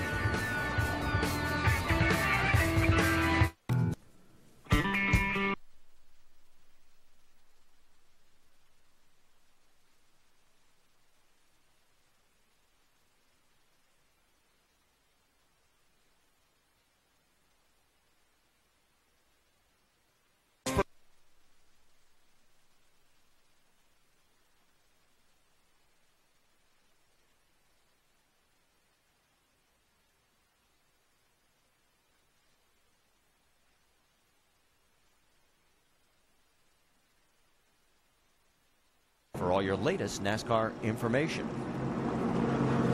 Don't forget that ESPN wraps up the holiday weekend with an ACC battle. It's Monday night. The Miami Hurricanes against the Maryland Terrapins. And which new coach, Al Golden or Randy Edsall, wins for the first time in their ACC debut? It's college football primetime. It's part of Dick's Sporting Goods kickoff week on ESPN Monday, 8 Eastern. It's also available in spectacular 3D.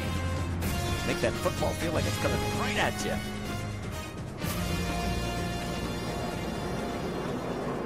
Right now, let's get an update from Dr. Jerry Punch. What's going on with that 16 car, Trevor Bayne?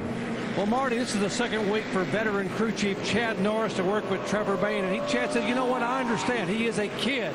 He is an aggressive, incredibly talented kid, but he tends to overdrive. He drives the car in a corner and punishes the car. He said, so starting this week, last week I was nice. This week, I've been chewing his behind all week long and say, be patient, don't overdrive it. Let's run the 60 line, the Carl Edwards line, and you see what's going to happen if you're patient. You're running quick up top. The car's consistent. You got good tires, and you may have a shot to win this thing. They burn. Doc Brad Keselowski runs 6th. Looked to his right during this caution and opined this. In a recession, I think the most job-secure man in the world is the painter of the walls at Atlanta and Darlington. That's the contract to have, isn't it? You ain't kidding. Seeing the black stripes on the walls. Thankfully, they're not his in any way. His car a little bit better on that run, but hard to tell until he gets back into free air, Marty. I personally want the light bulb concession in Las Vegas. That's a good one to have. Yeah, but that wall paint job's pretty good. Yeah, it sure is. All right, let's reset it for you because it's going to be Kyle Busch up front with Trevor Bayne right alongside. Kevin Harvick, Carl Edwards in row 2. Then Kasey Kahne, Brad Keselowski, Reed Sorensen in 7th, Ricky Stenhouse 8th, Justin Allgaier and Brian Scott round out your top 10. You're saying, where's Elliott Sadler? He is 16th. He came back in to make more adjustments. And we have a total of 19 cars on the lead lap. And the green flag's in the air, and we're racing again. And Kyle is on the inside again. Yeah, this is where you really spin your tires if you're not careful. You've had some laps on them now. You don't have that new rubber, so saw Kyle get a really good jump on Trevor Bayne right there on the outside. It looked like Carl almost ran over him. Just another thing that as a young driver you have to learn. Ricky Stenhouse learning how to pass here quickly. Well, it's the second time he's had to do this as he is working his way quickly back up. He's up into the 7th spot right now.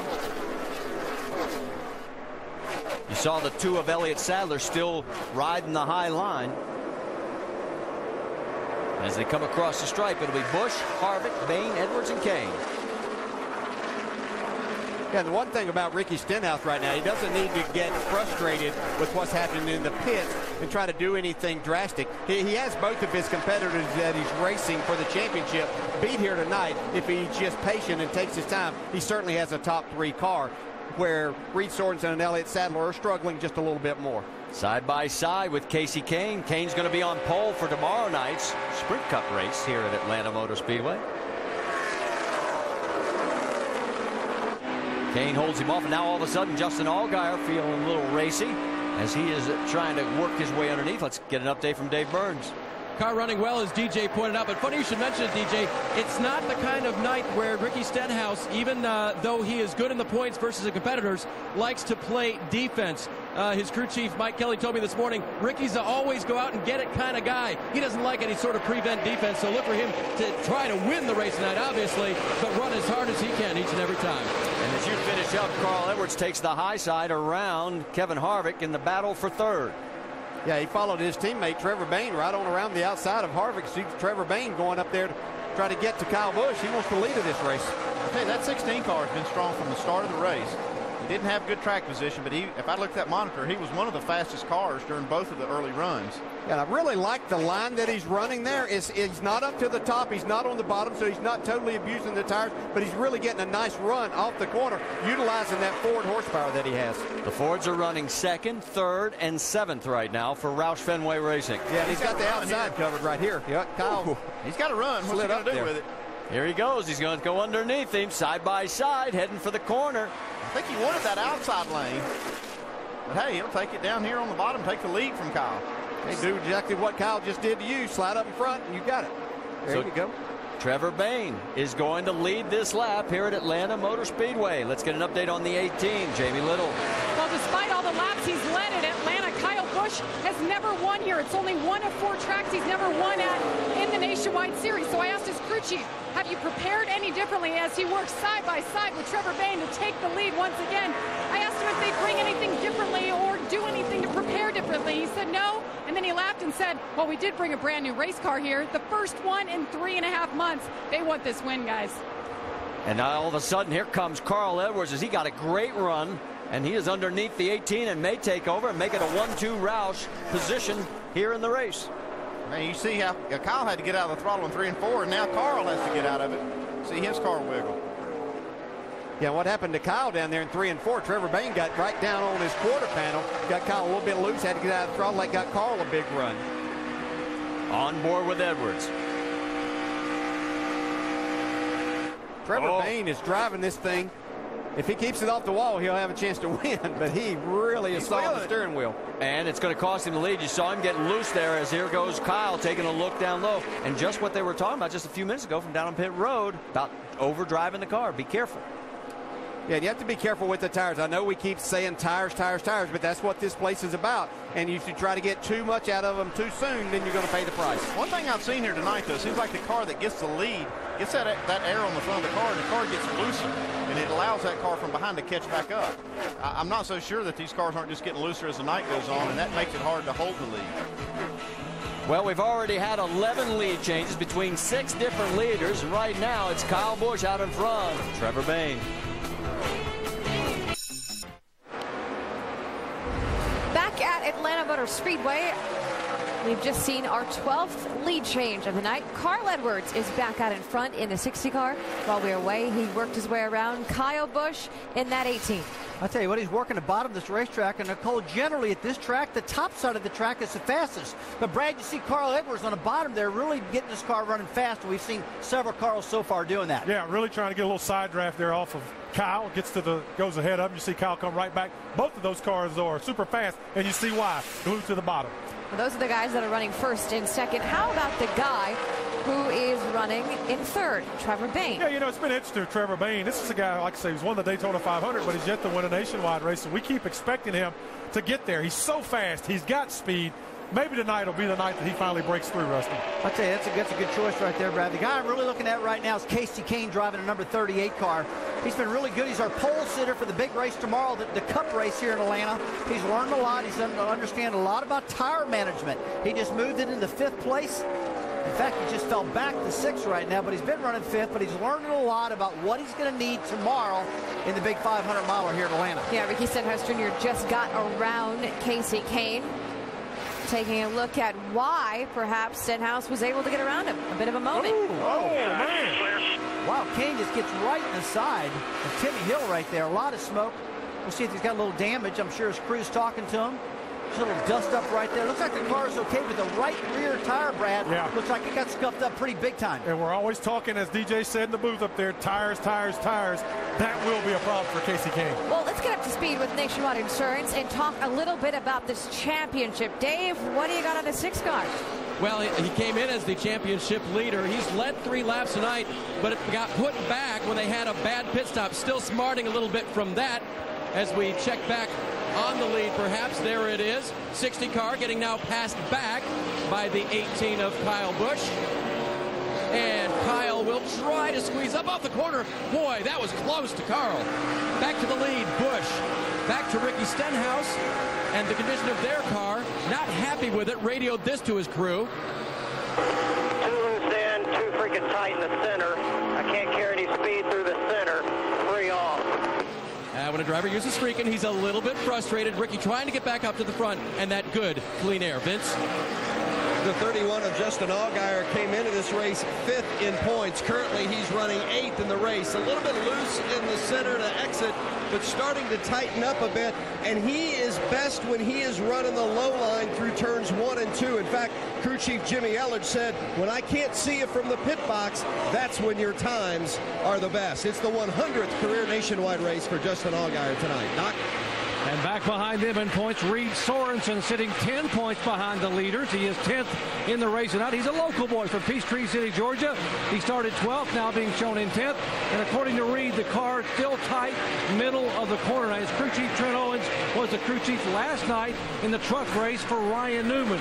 Newman finished 5th and learned a lot about air pressure changes late. We think will help Reed Sorensen in the final 90 laps. Now behind them, 4th in points.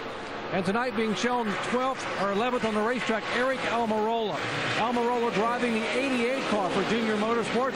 This is the same team that Jamie McMurray won this race with a year ago. Right now, Eric battling with a very loose race car, letting it drift up the racetrack so the car can't turn, coming off real free on exit. Vince. Well, and Elliott Sadler in the 2 car, he came in 2nd in the championship points, but he's running 16th right now. They've been chasing the setup with crew chief Ernie Cope all night. They took a big swing at it on the last pit stop on lap 79. Did it help? Here's the radio from Elliott Sadler as you look at the battle for the lead.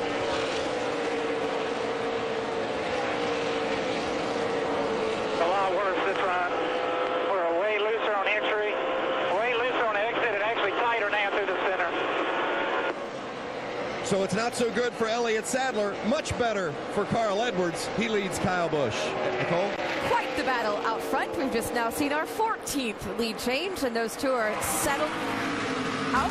Carl Edwards is the leader. Kyle Busch, what's going to happen when we go to break? We've got 93 laps to go here at Atlanta Motor Speedway. We'll find out on this backside.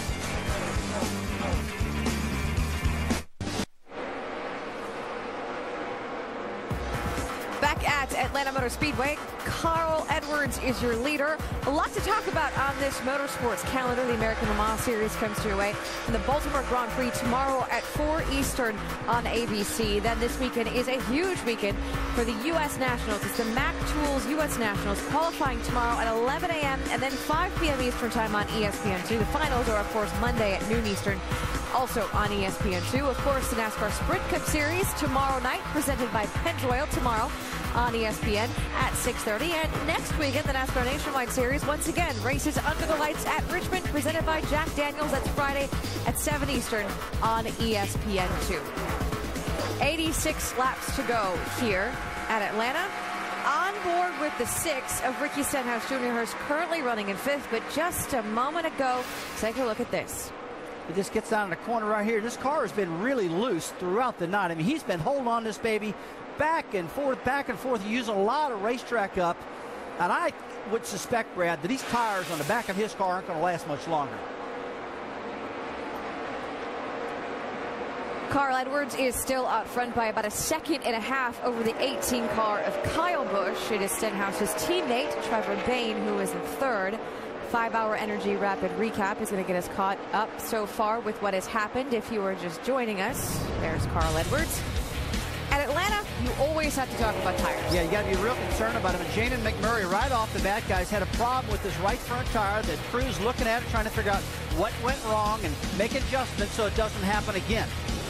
We see Carl Edwards on pit road early on, had an air wrench get hung up in the bumper there, had to come back down pit road. Like I said, no one was hurt, but he was first man off at that point in time. They cost him good track position, but he has made it up. Not the only driver having pit issues tonight. Ricky Stenhouse lost a lot of spots on pit road, lost 7 spots. Oh, a lot of spots. Crew's frustrated right now. Left rear problem. You see the crew chief like, what in the world is going on? And now the car's not handling too good. And then Trevor Bayne, currently running third. Staying in third. He's doing a good job keeping that car up front. He's not killing his race car. Did go out and run hard for a little while there, but now he's back running third. Very calm. Good winning. Back to the 6 of Ricky Stenhouse Jr. He is currently, as they run right now, the points leader. He was the points leader coming into this, but we heard a bit ago some frustration from him over the radio. If you are his crew chief, how do you keep him in line and keep him focused on what's important? Just give him, what Ricky needs to do is just tell his crew chief the correct information, and the crew then has got to respond to him. They got to communicate. A driver loves to hear a crew chief talking to him. When he hears silence, that upsets him, and the crew chief needs to be giving him information, calming him down, and tell him, look, buddy, we'll work on it. Hang in there with us. I know you're upset. We'll fix it. Yeah, I think he's got a lot of confidence in Mike Kelly, his crew chief. You see him right there now. He's sawing on that wheel. That's a bad, loose race car, but he's not the only one. He needs to realize that everyone throughout this entire field, they're struggling with grip. He's just another one of the guys. Struggling with grip, yet he is still running in 5th, about 4.5 seconds behind his teammate, the leader. Dave, what do you have on Carl Edwards? He's going to have to stop just past lap 130 or so for fuel at this point, Nicole. As the car gets just a little wiggle there, listen to what he said about the handling. I'm just a little loose, center 1 and 2, and then it carries that loose off. That's where he's beating me. He's led a lot so far. He's led a lot so far tonight, Jamie. And of course, Kyle Busch is second, so of course he's not happy with the handling of his car. This is his observation. Those guys start out freer than I do. They're faster than I am, and now I'm loose, and they're still faster than I am. I don't know what to do. It goes too loose, man. And as crew chief said, I know what to do. We're going to keep going in the direction of the last round of adjustments that we made. They're going to make track bar and air pressure adjustment coming up in about 15 laps, Doc. Part of the learning curve this week for young Trevor Bayne. Chad Norris said your feedback has got to be accurate and concise. Listen in. They're stepping out pretty good on me off of 2. Middle wiggle like twice on the bottom and the center. They'll get a little tight and it'll snap loose and it'll just go back and forth until the exit would. Pretty darn good feedback, I think, for a young bike man, talking about how the car is stepping out. You can actually visibly see the car get sideways coming up off the corner. Well, we should let you know that Trevor Bayne was running third. Now he is in 4th as the 33 car of Kevin Harvick, who is dicing through traffic right now, had gotten around him. So as they run right now, it's Carl Edwards, Kyle Busch, and Kevin Harvick. 1, 2, 3, 116 laps complete at Atlanta. More when we come back.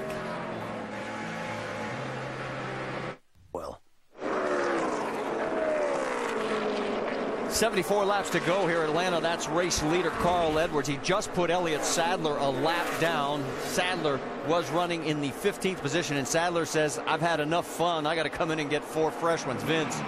Boy, it has been a handful all night long for Elliott Sadler. They've taken some major swings at it, but it's still just too loose. And he says he's losing a lot of time. They weren't going to come and pit for another 15 laps or so. They're going to go ahead and come, as you see now, 4 tires, get a little wedge and some air pressure adjustment as well. The 7 car of Jamin McMurray, he says he's still not giving it 100%. They feel like they've got a good race car, so he's trying to take care of the tires, but they've been playing a little catch-up after they cut that right front early. Ricky Stenhouse. Ready. Hey guys, the 6 is coming down pit road right now. Sorry about that, Marty. as he enters pit road. The 6 car during this run has been too tight in the center, really free in and off. So expect a wrench to go to the rear of that car again from crew chief Mike Kelly, requiring that. 4 fresh tires. There is a chassis adjustment. And he was saying also that the car being on that loose-off condition felt like he was really using up his rear tires. Doc? Reed Sorensen on and off pit road with the 32 car, and they've been having trouble with the car being very, very loose all day, just trying to hang in the top 10 and ease in on that points championship. He still has one more stop. Dave. Brad Keselowski called himself to pit road. He said, I got really, really free off in the 22 car, and then he said, I'm going to need to pit. I feel like I may have corded the right rear tire. They're going to make a wedge adjustment for the chassis. They're going to change all 4 tires, put them on the car. Hopefully, we'll see. It's quite a few laps till the end here. Too many for fuel, and certainly too many for a set of tires. Jamie? And Kyle Busch in, like I reported. You see Brad Keselowski working on the left side. Now it is Kyle Busch. He said he wants to keep going in that same direction. Those adjustments helped, but he's still loose and needs to be tight. Earlier on, they jack up the left-hand side. Track bar adjustment, 4 tires, and fill it up. Vince. The 31 of Justin Allgaier, we mentioned he came into this race 5th in points. They don't feel like they've got a real shot at the championship, but they want to win races. Do they have that kind of car? They're trying to get there. They're going down a round and a half on the right side track bar. 4 tires for Allgaier. Jamie? Jason Leffler running the number 30 tonight. He is loose as well. 4 tires, fuel, wedge, the track, the car is just all over the place, down and away, Doc. Kevin Harvick says the car is as bad as it's been all night long. Very, very loose. Major wedge added on the left rear of that car. Also the 38 car, Casey Kane in the 38. They're talking about the car. They went up on the track bar, 4 tires and fuel.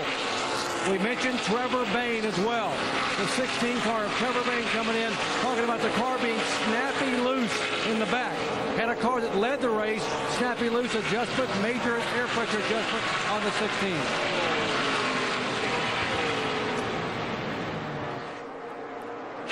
And here's Eric Almirola. We told you the car had been so loose all night long, and Top Fury said we're going to go ahead and make some major changes on this car. They will have one more pit stop with about 35 laps to go. 4 tires, top it off with Sunoco fuel, air pressure, and as yet no chassis. They're going to try to do it all with air pressure. Jamie.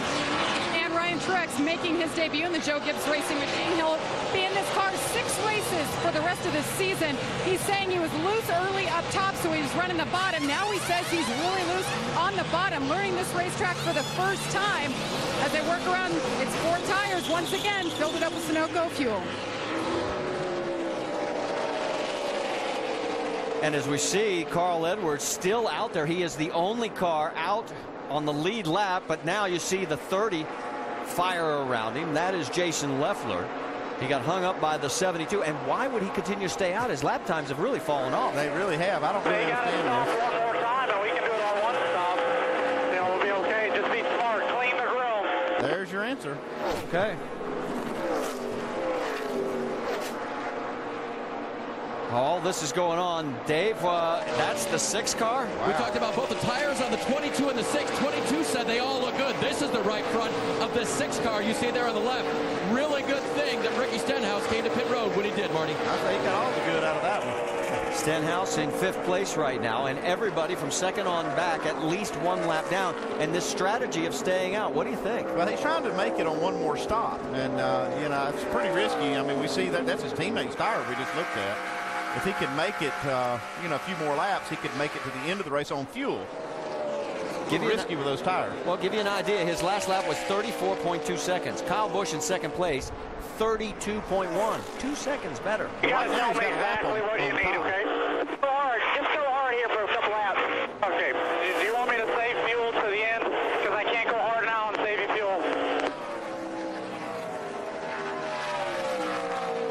So the question is, yeah, he you just want wants me to to go know how hard to run. I mean, he wants to know, do we need to save fuel now or just in that last segment? He keeps Get in here. 4,000. Well, they've had enough. They're coming 65 to go. So with 65 laps to go, that's going to be interesting to see how this all plays out. And Dave, he's coming your way. And you heard Carl describe his car, so pretty happy on the night. There is a wrench in the tire carrier's hand as Carl comes down pit road. So as they make their stop, we'll keep an eye on whether Kyle flashes by. You expect him to, because he's been out on pressure tires longer. So the crew going to work for fresh tires for Carl Edwards. We'll also take a look and see whether the right front of his car was the same as his teammate, Ricky Stenhouse. Finishing up the work, Kyle flashes by on the front straightaway, and Carl will lose the lead for sure. So as all this unfolds, the drama is just beginning to build, and will the strategy pay off for the 60 of Carl Edwards, or will it backfire because they stayed out too long? We'll see how it works out. Right there you see just how much lead Kyle Busch has by having those fresh tires for 10 laps or so over Carl. And the 66 is in, Jamie Little.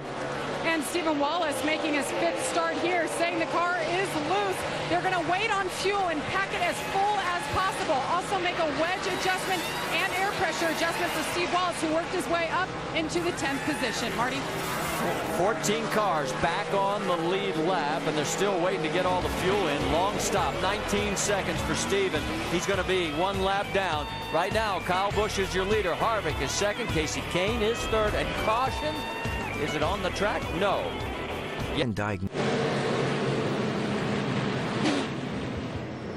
And Kyle Busch coming in for a fuel-only and track bar adjustment. They said this is going to be the time that counts. They need to make the car the best now. Vince? The 7 of Jamie McMurray, he says he needs to free up just a little bit, so they made a slight track bar adjustment and fuel only. Dave. Vince, Carl Edwards was going to stay out. They thought they could make it, but then they questioned whether or not they could make it if the race extends beyond the scheduled distance. So they came in and topped off, did not change tires. They do have a full fresh set behind the wall just in case they want to pit later. And when this caution came out, and we'll explain to you what happened, that's our 4th caution, as Eric McClure got into the wall again and scraped it. Carl was actually 11.5 seconds behind the race lead, so it was, in one respect, a good break. We won't find out, though, if that strategy would have worked, but as you can see, they came back in, and here's what happened. See the 14, Eric McClure once again getting a little bit loose. No. Had a couple of problems like that, kind of the same spot as last time over in turn 2. So he's been 2 of our 4 cautions, and the free pass will go to Brian Scott. Right now we have 14 cars on the lead lap. Unfortunately for Elliott Sadler, he's not one of them. He's shown in 16th position.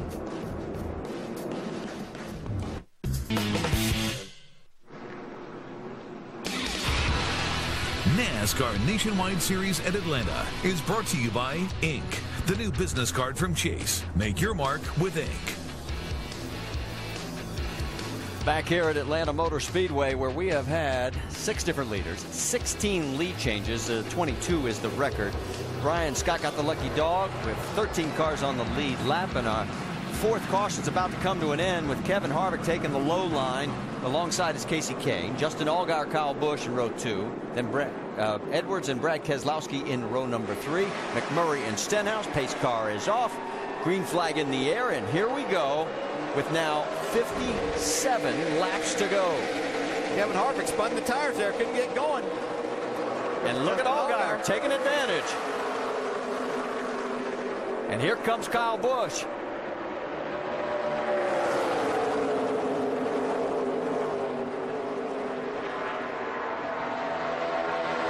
Remember, these tires had 1 heat cycle on them.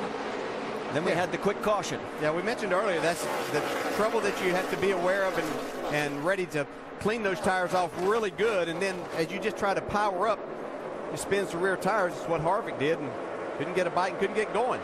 3 wide. There's Ricky Stenhouse along with Trevor Bayne. The 7 of Jamie McMurray. Right behind him, the 30 of Jason Leffler. That's all for 7th on back. Allgaier becomes our 7th different leader and our 17th lead change. Here's something I want to throw out. Remember Allgaier back at Chicago and Carl Edwards? Edwards led with 60 laps to go, and he ran out of fuel. We had 57 laps to go. Crew chief, do you let him go, or are you thinking conservation a little bit? I think they got enough fuel right now, and I expect us to have another caution. I wouldn't be telling my driver to save any fuel right now. You see Carl Edwards, he's back behind all these guys with fresher tires. Remember, he stayed out about 7 or 8 laps longer than most of these cars in front of him. So he should have a lot better tires, and we know he's had a great car all night. Meanwhile, you see these guys up front having fun. This is a great group here. All 6 cars pretty much nose to tail. And Kasey Kahne's going to take the lead as he comes flying by the stripe. Kevin Harvick's going to follow along below. And Allgaier says, I'm going to try and fight back, but not going to be able to do it. Here comes Kyle Busch. Vince, what are you hearing on that 31? Well, Justin Allgaier's been fighting loose throughout much of the night, as many of these drivers have. But it's interesting, he and crew chief Jimmy Elledge working together for their first year. Remember, Elledge was with the Red Bull Cup team last year. Allgaier moving over to Turner Motorsports this year. Said they're just starting to really hit their stride from a communication standpoint, and they feel that's making them better on race day because they're unloading better at the beginning of the weekend. Case in point, this weekend, Allgaier running up toward the front again. And boy, does he need it right now. It would get him back into the championship chase. He'd be 61 points behind. He would move back into 4th place. And look at, he's getting sliced and diced by both Carl Edwards and Kyle Busch. And here comes Brad Keselowski. Wow, look how loose Keselowski's car is. Yeah, I see Brad be able to really take off on when the tires and the air pressure's down. He can really go. But this really hurts him as he gets a few laps on his tires. Let's give you another example about a lap ago. Man, look at Brad Keselowski's car is just really, really loose. Now, I think on the other side of that, the 18 and the 60 of Kyle Busch and Carl Edwards, their cars start out a little bit on the tight side after this. Takes them a few laps to come in, but they're much better in the longer run. As everybody else gets extremely loose, their cars are manageable then. 52 laps to go. Ricky Stenhouse goes around Justin Allgaier. So Allgaier, after looking good at the beginning of this run, is now slipping back. And here comes the 7 of Jamie McMurray up on him quickly. It was a calculated gamble by the 31 car because they stayed out there and got that lead. Tried to get some clean air on the car. Looks like it's not going to work. They also are going to have to make another pit stop if it goes green. There goes Jamie, last year's winner at this race. He was driving the 88 for Junior Motorsports. In that one, he's in the 7 tonight. Allgaier's trying to fight back. Vince, give us some more information on that 31. Well, Allgaier definitely likes running down low, and when you saw him going backwards, he was on the high line, and he said when he was up top, it was way too high. Had his fans off, switched those back on, but said his car is much better when he's hugging the line, and there you see him back on that yellow line. And he is managing to at least hold off for the moment Jamie McMurray. But now McMurray clears, and here comes the 30 of Jason Leffler. Yeah, you can manage a car at this racetrack, a loose race car, down the bottom a little bit more. You try to take that car up top where you really have to hustle, be in the gas a lot. It really is difficult to manage that. So you can do that down on the bottom sometimes. We see second place changing hands. Carl Edwards back towards the front. And he makes quick work of Kevin Harvick as he completes the pass and opens up a little bit of distance. He is 1.1 seconds behind Kasey Kahne. Well, I think Carl has shown after he had to go to the back after that air wrench got stuck, he's shown he is really the class of the field. This car is reasonably fast on the start with tires, getting good fuel mileage. It's not wearing out the tires. Definitely the man to beat. He's led the most laps tonight, 78. Second on that list is Kyle Busch. Let's get an update from pit road. Dr. Jerry Pung. Marty, just like Carl Edwards and Kyle Busch, this guy, Kasey Kahne, now believes that this current configuration Nationwide car is a big help to him in terms of what happens the next day in the Sprint Cup race. He said, by driving the Nationwide car now, the new car, I learned more about the tires, the line, and the track changes. Now, in reverse order, they just did something on the Nationwide car for Kasey a moment ago that came from Kenny Francis, the Cup crew chief. Kenny found that a right side air pressure adjustment, right front and right rear, make the Cup car take off, and it's really helped Kasey Kahne here a moment ago. Dave. And Doc, on the 60 car of Carl Edwards, DJ mentioned the one hiccup on pit road tonight, but otherwise, as far as handling and setup, they've been pretty spot on. It may be the way the crew chief Mike Beam approached practice. They did the first practice of today in the cool of the morning, 24 laps. They sat out final practice. I asked Mike why. He said we didn't want to kid ourselves or over-adjust the race car. We were pretty happy with it, and we decided to stay where we were. And Carl can sure wheel it when he has to, can he? Carl right now 1.3 seconds behind Kasey Kahne and 0.6 of a second ahead of third place Kevin Harvick. And, of course, he's gone over 1,000 laps led this season. So has Kyle Busch. But Kyle's never won here, and you see him back there in 4th place. Stay with us. We've got 46 to go. It's far from over.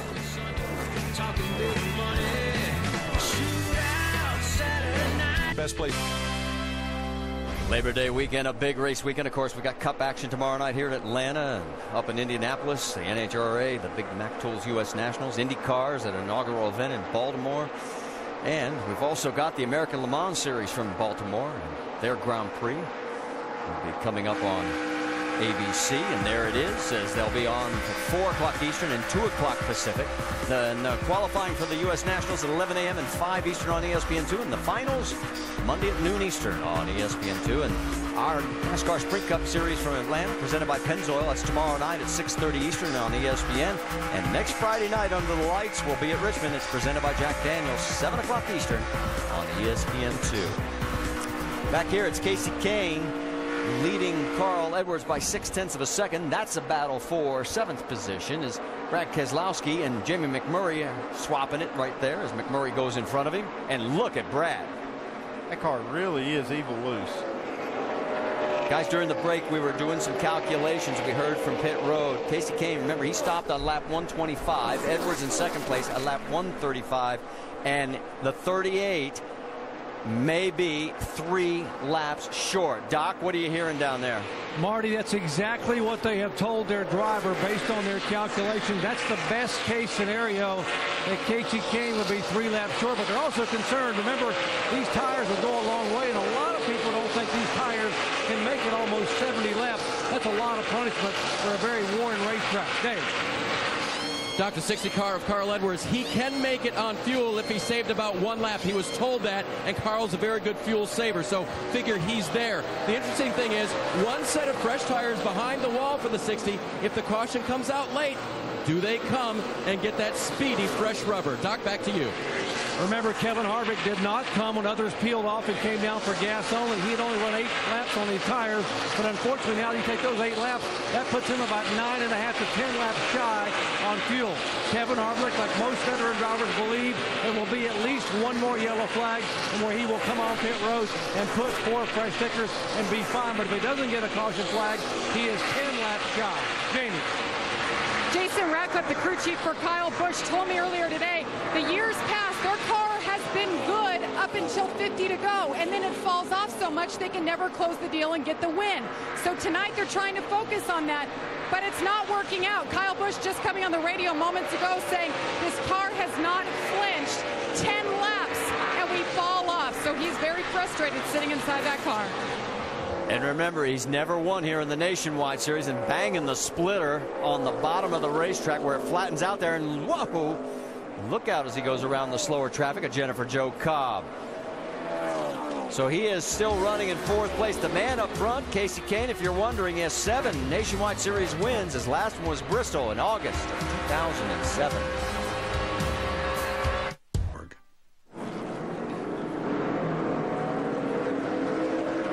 Our 5th caution tonight has just come out here with 32 laps to go. Michael Annett, for the 2nd time tonight, has taken it around. This one coming out of turn number 2. The first one was coming out of 4 as he went across the grass. See, right in the middle of the track, just on that exit. Could have gotten up in one of those seams, which will give you a bad feeling and send you spinning. Lack of grip there. So, 2nd time he spun, not hit anything. You can see that's Stuart Cooper, the crew chief for Kasey Kahne. He's glad to see that caution come out. Well, this has changed those looks of things. Oh, yeah, it's changed everything. Well, the 62 was 20th, a lap down, and his misfortune is his teammates' good fortune because the free pass is going to go to Stephen Wallace. So he will get back on the lead lap, and they'll give us 14 cars. And boy, you're right, Kasey Kahne's gang very happy to see this caution come out. Yeah, I think Kevin Harvick, too. I don't believe Kevin was able to make it. He'll get some fresh tires on his car, too. That's a real shootout now. Yeah, this will reset everything. We'll have some real old-fashioned shootout. And this will be the last set of fresh tires that everybody will have. So strap them on, cinch up the belts, and here we go. They can just put the pit box up after this stop. So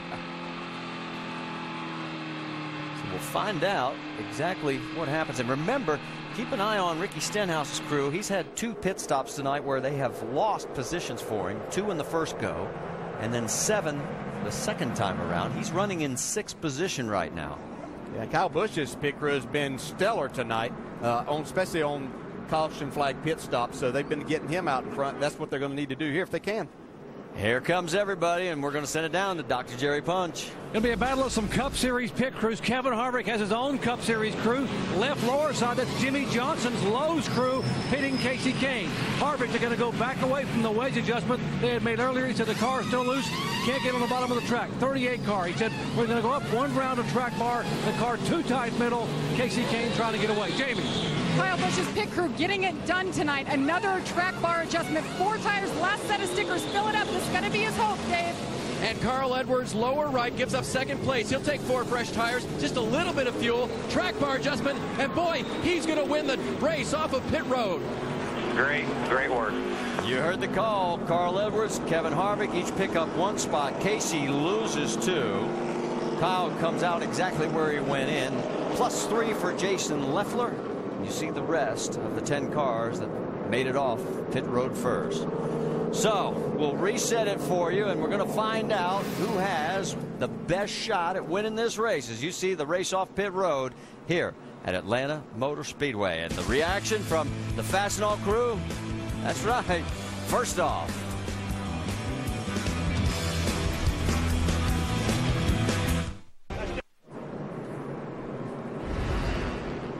.29 laps to go. We are under our 5th caution here in the NASCAR Nationwide Series.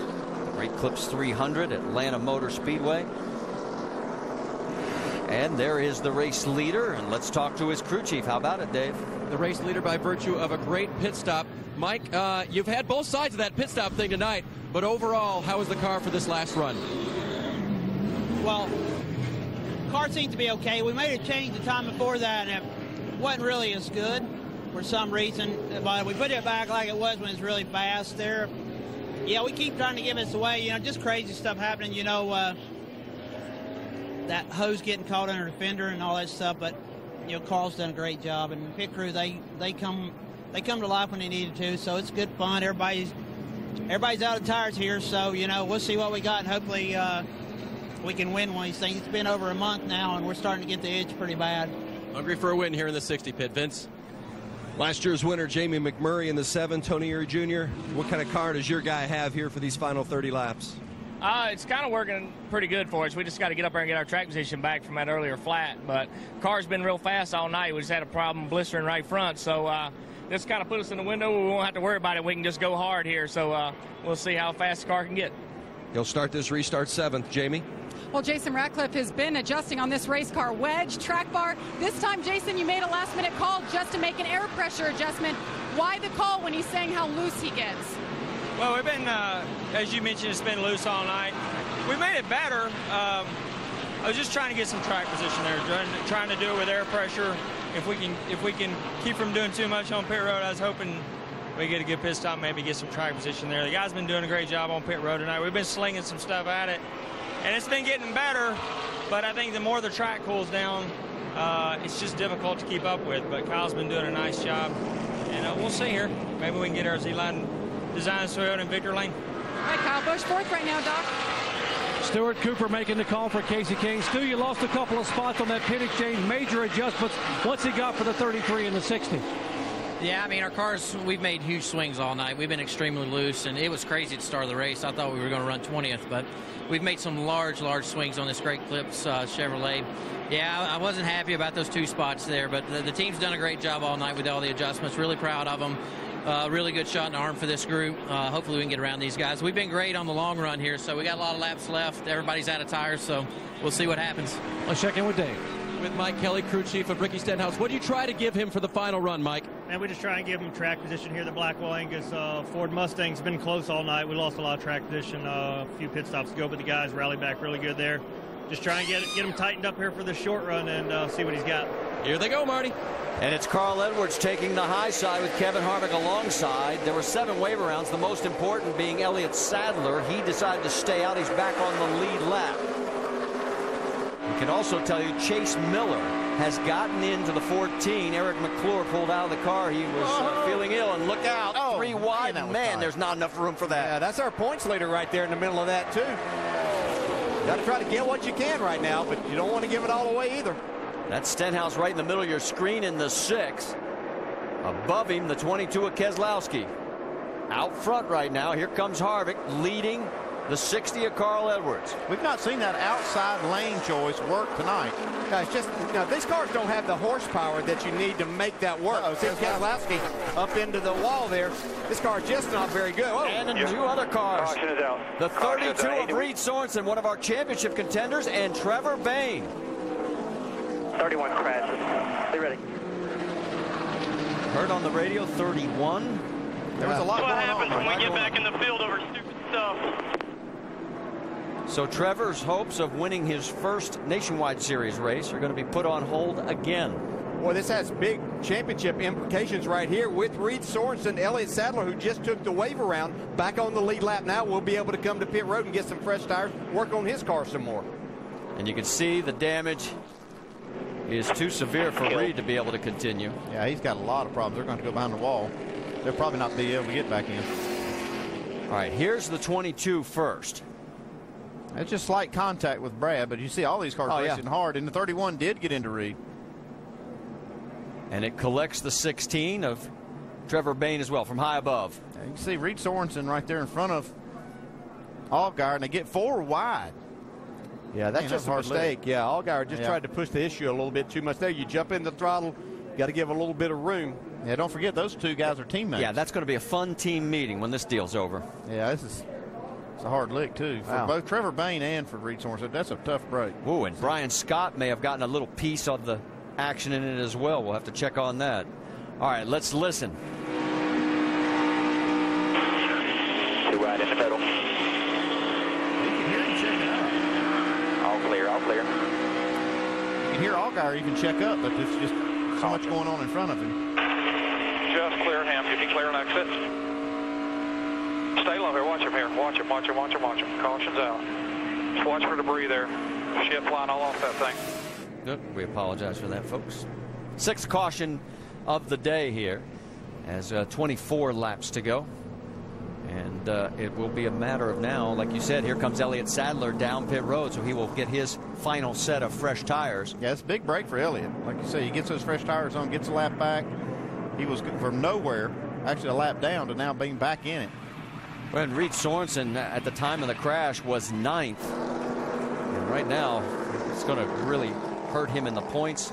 He will be at least in the 3rd position, and right now at least 23 markers behind, maybe more.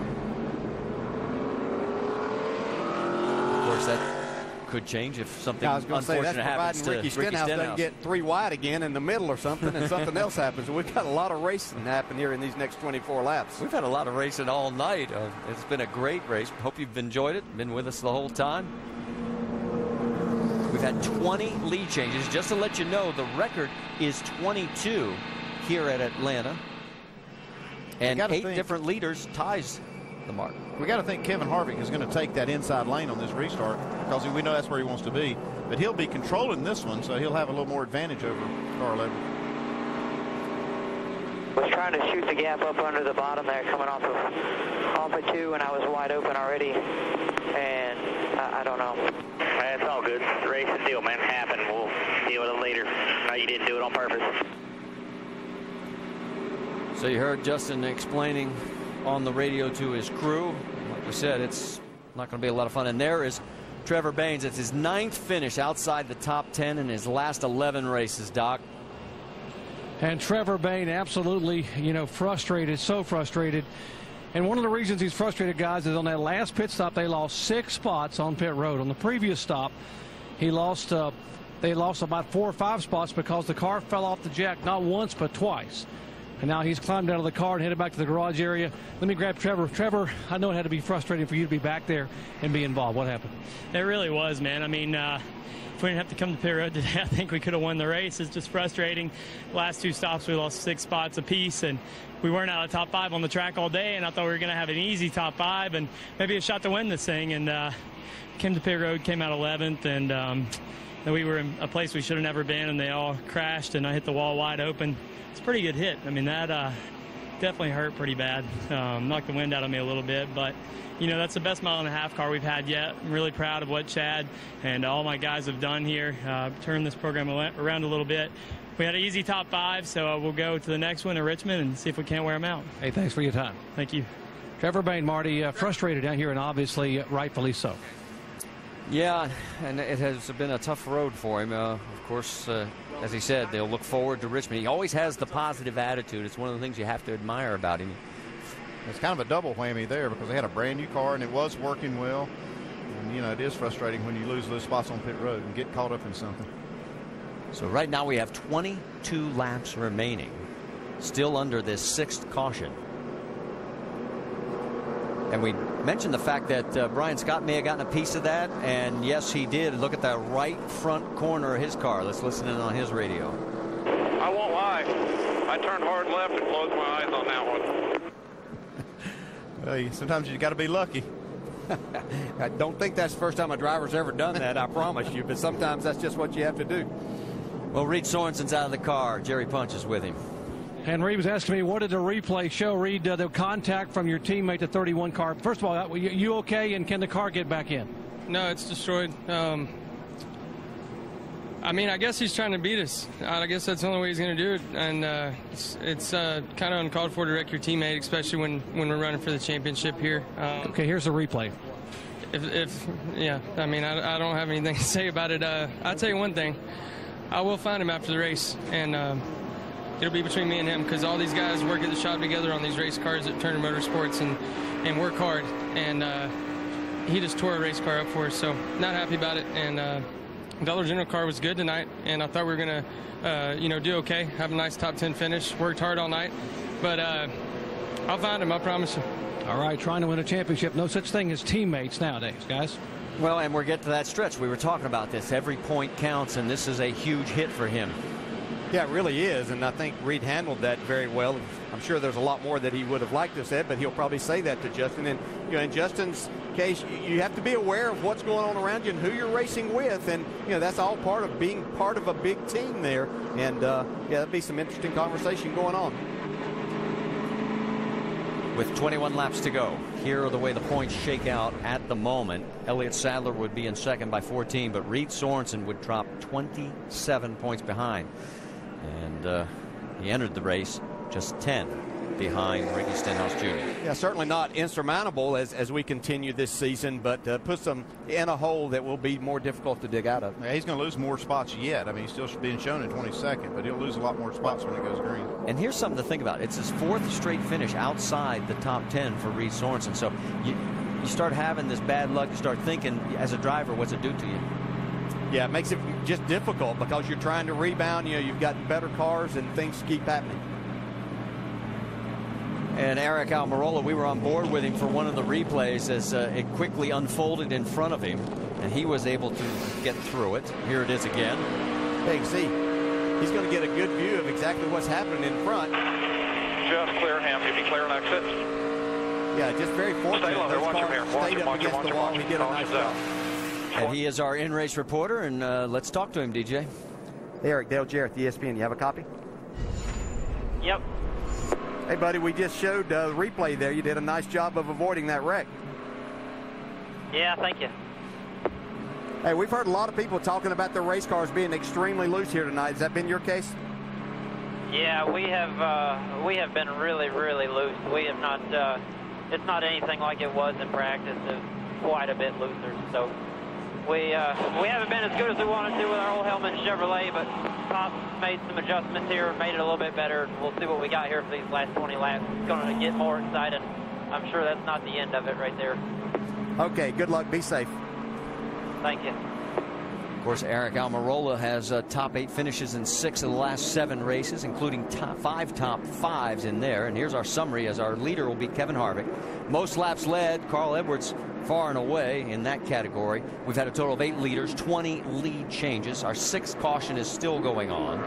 And the points leader, running 6th right now, Ricky Stenhouse Jr. And Elliott Sadler with fresh rubber underneath him, back on the lead lap, 14th. All right, here we go again. Harvick has selected the inside low line, and you've got Carl Edwards right alongside. In row number 2, it's Kasey Kahne and Kyle Busch. Then in row number 3, you've got Jason Leffler, Ricky Stenhouse Jr., then Jamie McMurray, last year's winner here, and Brad Keselowski, and rounding out your top 10, Justin Allgaier and Aric Almirola. Pace car is off. These fans are on their feet. When they come by, there'll be 19 laps to go.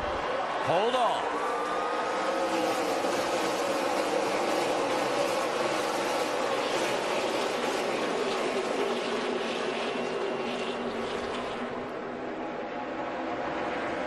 Keselowski's in the middle of a 3 wide.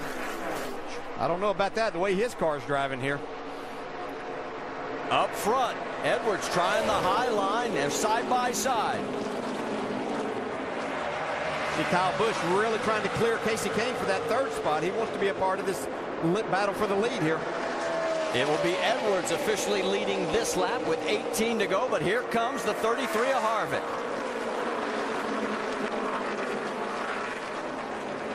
Harvick slipped a little right there.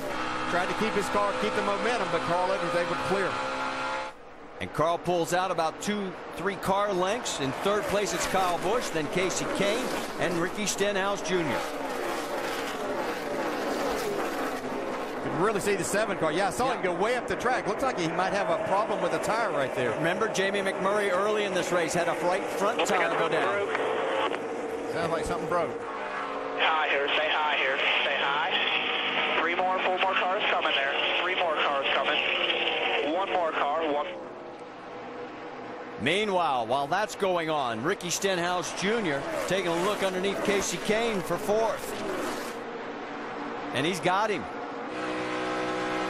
So right now you've got Ford up front, then a Chevy. Whoa! Hang on. Keselowski is out of control. Brad has had his hands full about the last dozen laps. Yeah, and Elliott Sadler making good use of those 4 new tires that he just put on into the top 10 now. He has moved into the 9th position.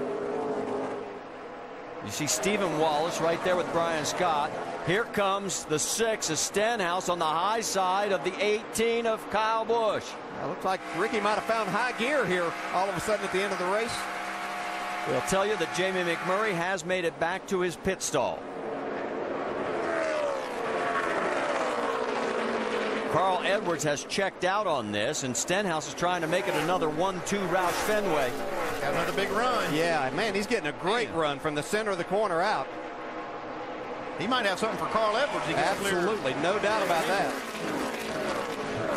Dave, what are you hearing on that 6 car? On the pit stop, when everyone came to top off and not take tires, they made an adjustment to the 6 car. Mike Kelly told me that they made a wedge adjustment to try to free him up a little bit in the center of the corner. One of the reasons was for speed. The other was that right front tire that we saw destroyed. It appears to be helping the 6 a lot. Yes. Kyle Busch is trying to come back on him. He's trying to come back, but Stenhouse ran within 200ths of Carl Edwards, and he made a pass on the 18 car that last lap. Back to the battle for 11th, Brian Scott and Stephen Wallace going after each other. And there's Kenny Wallace. He is in the 13th position. Haven't talked about Kenny all night. This is the one track, along with Michigan, he says just eats him up. He hasn't been able to learn how to manage his tires. He's doing pretty good tonight. Yeah, he's going to make a pretty decent run out of it. He struggled early on, but able to have things go his way towards the end.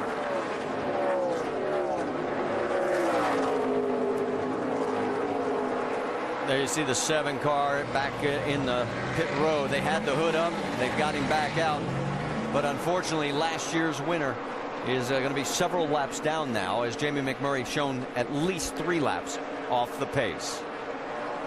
That battle for 11th has sort of calmed down, so let's check back in with our race leader. Carl Edwards now has a 1.2 second lead over 2nd place Ricky Stenhouse, but Stenhouse was quicker that last lap. Yeah, just about 100th of a second faster than Carl. That's not enough to catch him. You have to find something more. Next time by, there'll be 11 laps remaining.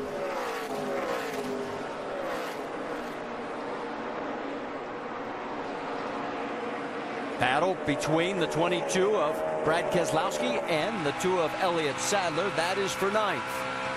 Yeah, we talked about Elliott being a little bit better, but you can see now still just don't have this car right, even after they put those tires on it. So this is going to drop him back to 10th. Much better than what they were looking at, but still a long night for these guys. Right now he would be 14 points behind Ricky Stenhouse in the championship hunt. He came into this race tonight 5 points behind. If he can hang on for 10 more laps, and he's made a lot out of this night where they really were not very good. You can see that Keselowski has pulled away from him. Now, if you're wondering, the gap is another 2 seconds back from Elliott Sadler to 11th place, Stephen Wallace. Here comes Kyle Busch looking underneath the 6 as Ricky Stenhouse. That's for 2nd. Yeah, Kyle gained about 4/10 on Carl Edwards that last lap. Nice pass there going by the lap car and able to keep it right on the bottom. See Stenhouse really loose. And it cost him, as you can see, he lost a lot of ground, and now Kyle trying to set sail and see if he can reel in the race leader. He's 0.8 of a second behind, as he was the quickest on that last lap with 9 to go. You can visibly see him coming on Carl Edwards. A little reminiscent of last night's truck race, although the circumstances were different. Clint Boyer was really mashing the throttle, trying to track down eventual winner Ron Hornaday. See the lap traffic moving out of both of these guys' way, letting them race for it. Plenty of room here. We can tell you that Jamie McMurray had another right front flat tire, so that was the second time that's happened to him tonight. This time by Kyle Busch, again fastest. Back in the battle, that is for 11th and 12th. Stephen Wallace, Kenny Wallace, and 13th Brian Scott.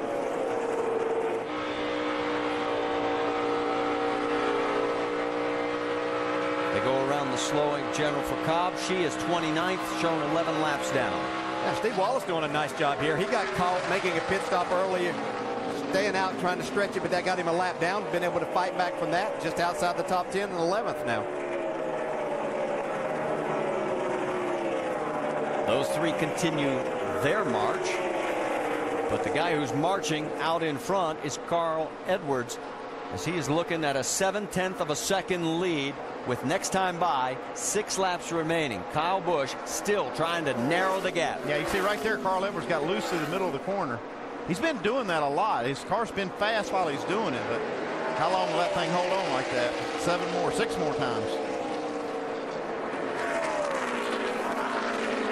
That last lap, Carl was actually a little bit quicker than Kyle. Yeah, he's really making this work, getting that left front tire down there, literally below the yellow line, making his car turn and then just literally driving it, just wheeling this car and wheeling it almost to make it run fast. Yeah, he's making those sparks fly off of the front splitter almost every lap where that transition is between the apron and the racetrack. This time by, there'll be 5 laps remaining. Who's fastest this lap? Again, looks like Carl's got the fastest car now. It was.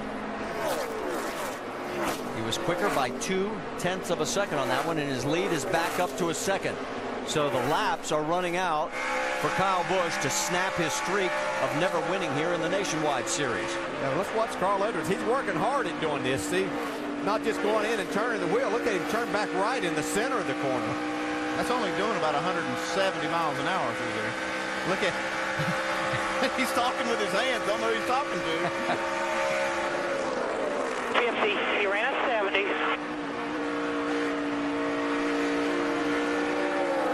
Carl continuing to hacksaw that wheel. His lead 1.1 seconds. They go down the backstretch. It's Chase Miller in the 14 in between the two that are running up front. Don't even think about third place. Ricky Stenhouse is going to have to settle for third. He is another 1.8 seconds behind. Well, you see Kenny Wallace's car slow on the front straightaway. Transmission, something like that. Yep, there it is. No gears at all. That may bring out a caution, as he's only in turn 2 and he's real slow. That's a shame for Kenny, because we mentioned he had a good night going. He was close to cracking the top 10, and now, as you heard him say, he thinks it might be the transmission. Timmy Hill had a transmission issue before the start of the race, so that's the second time we've heard that tonight. This is 2 laps to go for Carl Edwards. Now, Motor is running. It broke drivetrain. Okay. It's official. The drivetrain is broke, I promise. All right, so there you get the latest update from Kenny, the drivetrain, and now with less than 2 laps remaining, it is Kyle Busch quickest on that last lap, but he's just not going to have enough time as Carl is going to be looking at the white flag next time by. Yeah, the only thing, Carl is going to have some traffic. If they make him go to the higher side, he could lose a little bit of that momentum. Going to catch him at the right spot, though. Flag, buddy, one more time. He gets around Jennifer Joe. And he has 1.5 miles to go. And Carl Edwards, remember, he won this race from pole back in 2005, and he got loose there. Wow. Kyle is pushing for all he's worth, but it's not going to be enough. He'll be the 4th man to win from pole here at Atlanta in the Nationwide Series as he's bringing it around the final corners. And it is going to be Carl Edwards taking the win here at Atlanta. Kyle Busch closes to 2nd. And in 3rd, it will be Ricky Stenhouse Jr., our points leader. And low, coming to the stripe, the 30th, Jason Leffler, is going to come down and through the infield. P9. And we'll have to wait and see where NASCAR places him, because I don't think there's any timing lines in the infield grass. Well, there's not, but I think he's going to be able to stay around that 9th spot. And you heard the crew saying 9th, so we'll double check with NASCAR as the fireworks go off in the background. So Carl Edwards picks up his 35th career win. His last win was 5 starts ago for him back at Nashville. Way to go, guys! Woo! And on a hot night, he wants that helmet off already. He worked hard inside of there. There was nothing that car was just easy to drive around here. His 6th win of 2011, second only to Kyle Busch's 7 wins. These guys have led over 50% of the laps run this season just between the two of them.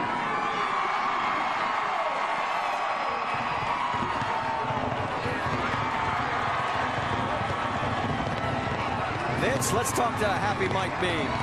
Happy indeed, Mike Beam and company getting the win.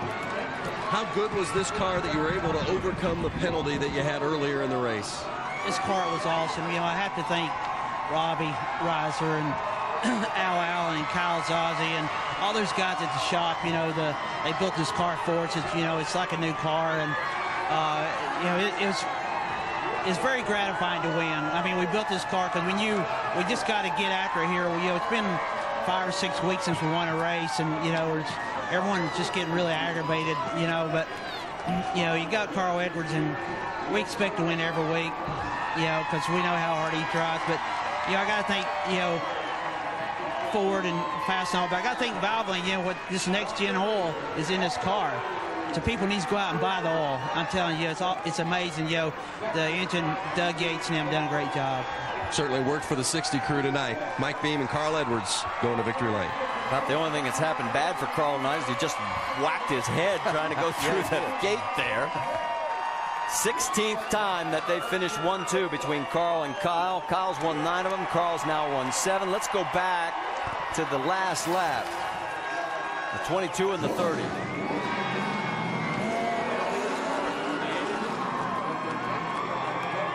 can see Jason Leffler just loses it right there. Get no contact from behind, and while he goes on through the grass one more time, let's catch up with the man who finished 2nd place.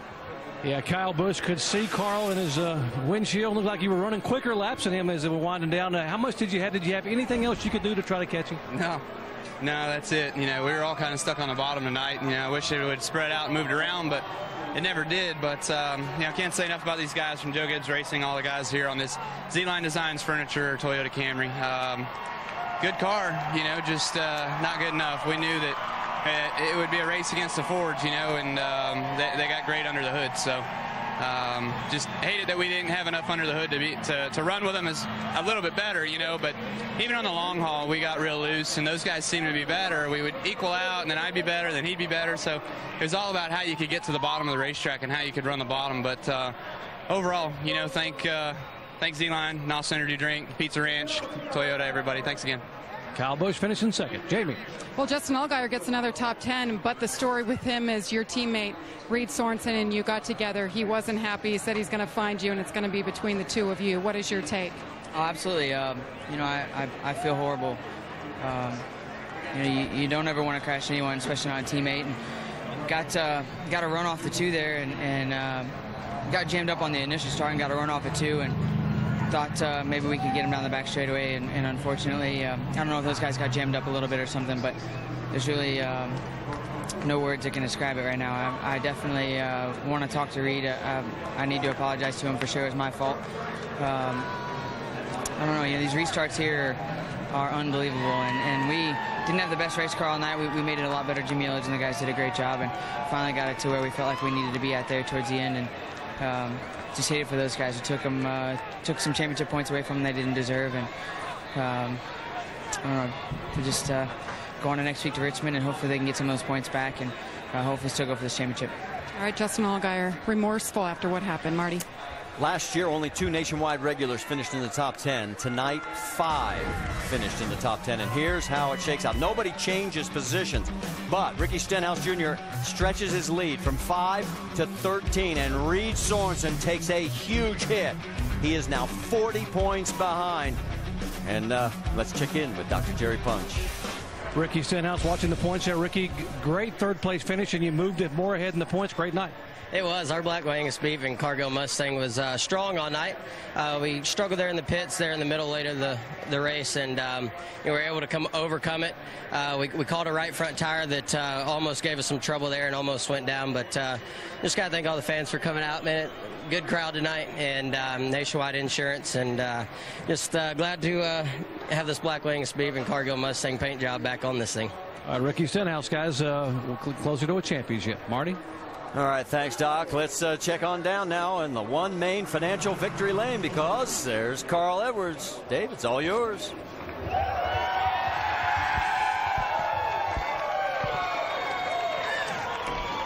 Guess we have to say, Marty, it's all Carl's. You okay, by the way? That was a little hit on the bar coming through there, but what a way to celebrate a win tonight, Carl, in Atlanta. Yeah, it's a great Clips race. I shaved a couple of hairs off there. Man, I got to say happy birthday to my grandma Phyllis. They're watching the race from Kirkwood, Missouri, and we're going to take the trophy home to Grandma. So thank you guys. I love you. And got to thank Fastenal. This is a big week for Fastenal. We announced a big partnership for next year. That's huge. Got to thank Ford, Valvoline, the Nationwide Series, all the fans here, Wiley X, and Aflac. We had a big day yesterday, and I was inspired by the kids at the Aflac Cancer Center. So if you folks want to donate, Aflac will double your donation at aflac.com/friends. So it's a big weekend for us here, and I can't believe we got the pole and the win. What a heck of a race. And you led the most laps again. Real quick, getting beyond the early penalties, Carl, you tried to stay positive and keep your team in it. Yeah, I've got a great team. These are great guys, and man, everybody raced really well. I mean, that was as hard as we could race out there. Kyle and I, Kevin, I raced Casey. I mean, it was a lot of fun. This track is as good as it gets. This is a blast. I can't wait for tomorrow. 6th win of the season. Every one of them, he's led the most laps once again tonight. Marty? And the second time he's come back from a penalty to win. Let's check in on the ticket to the race, and you can see exactly where we're headed. Richmond next week, on to Chicago, Dover, Kansas, right on through to the season ender, November 19th at Homestead Miami Speedway. And it's a NASCAR Sprint Cup Series from Atlanta. It's being presented by Pennzoil tomorrow at 6:30 Eastern on ESPN.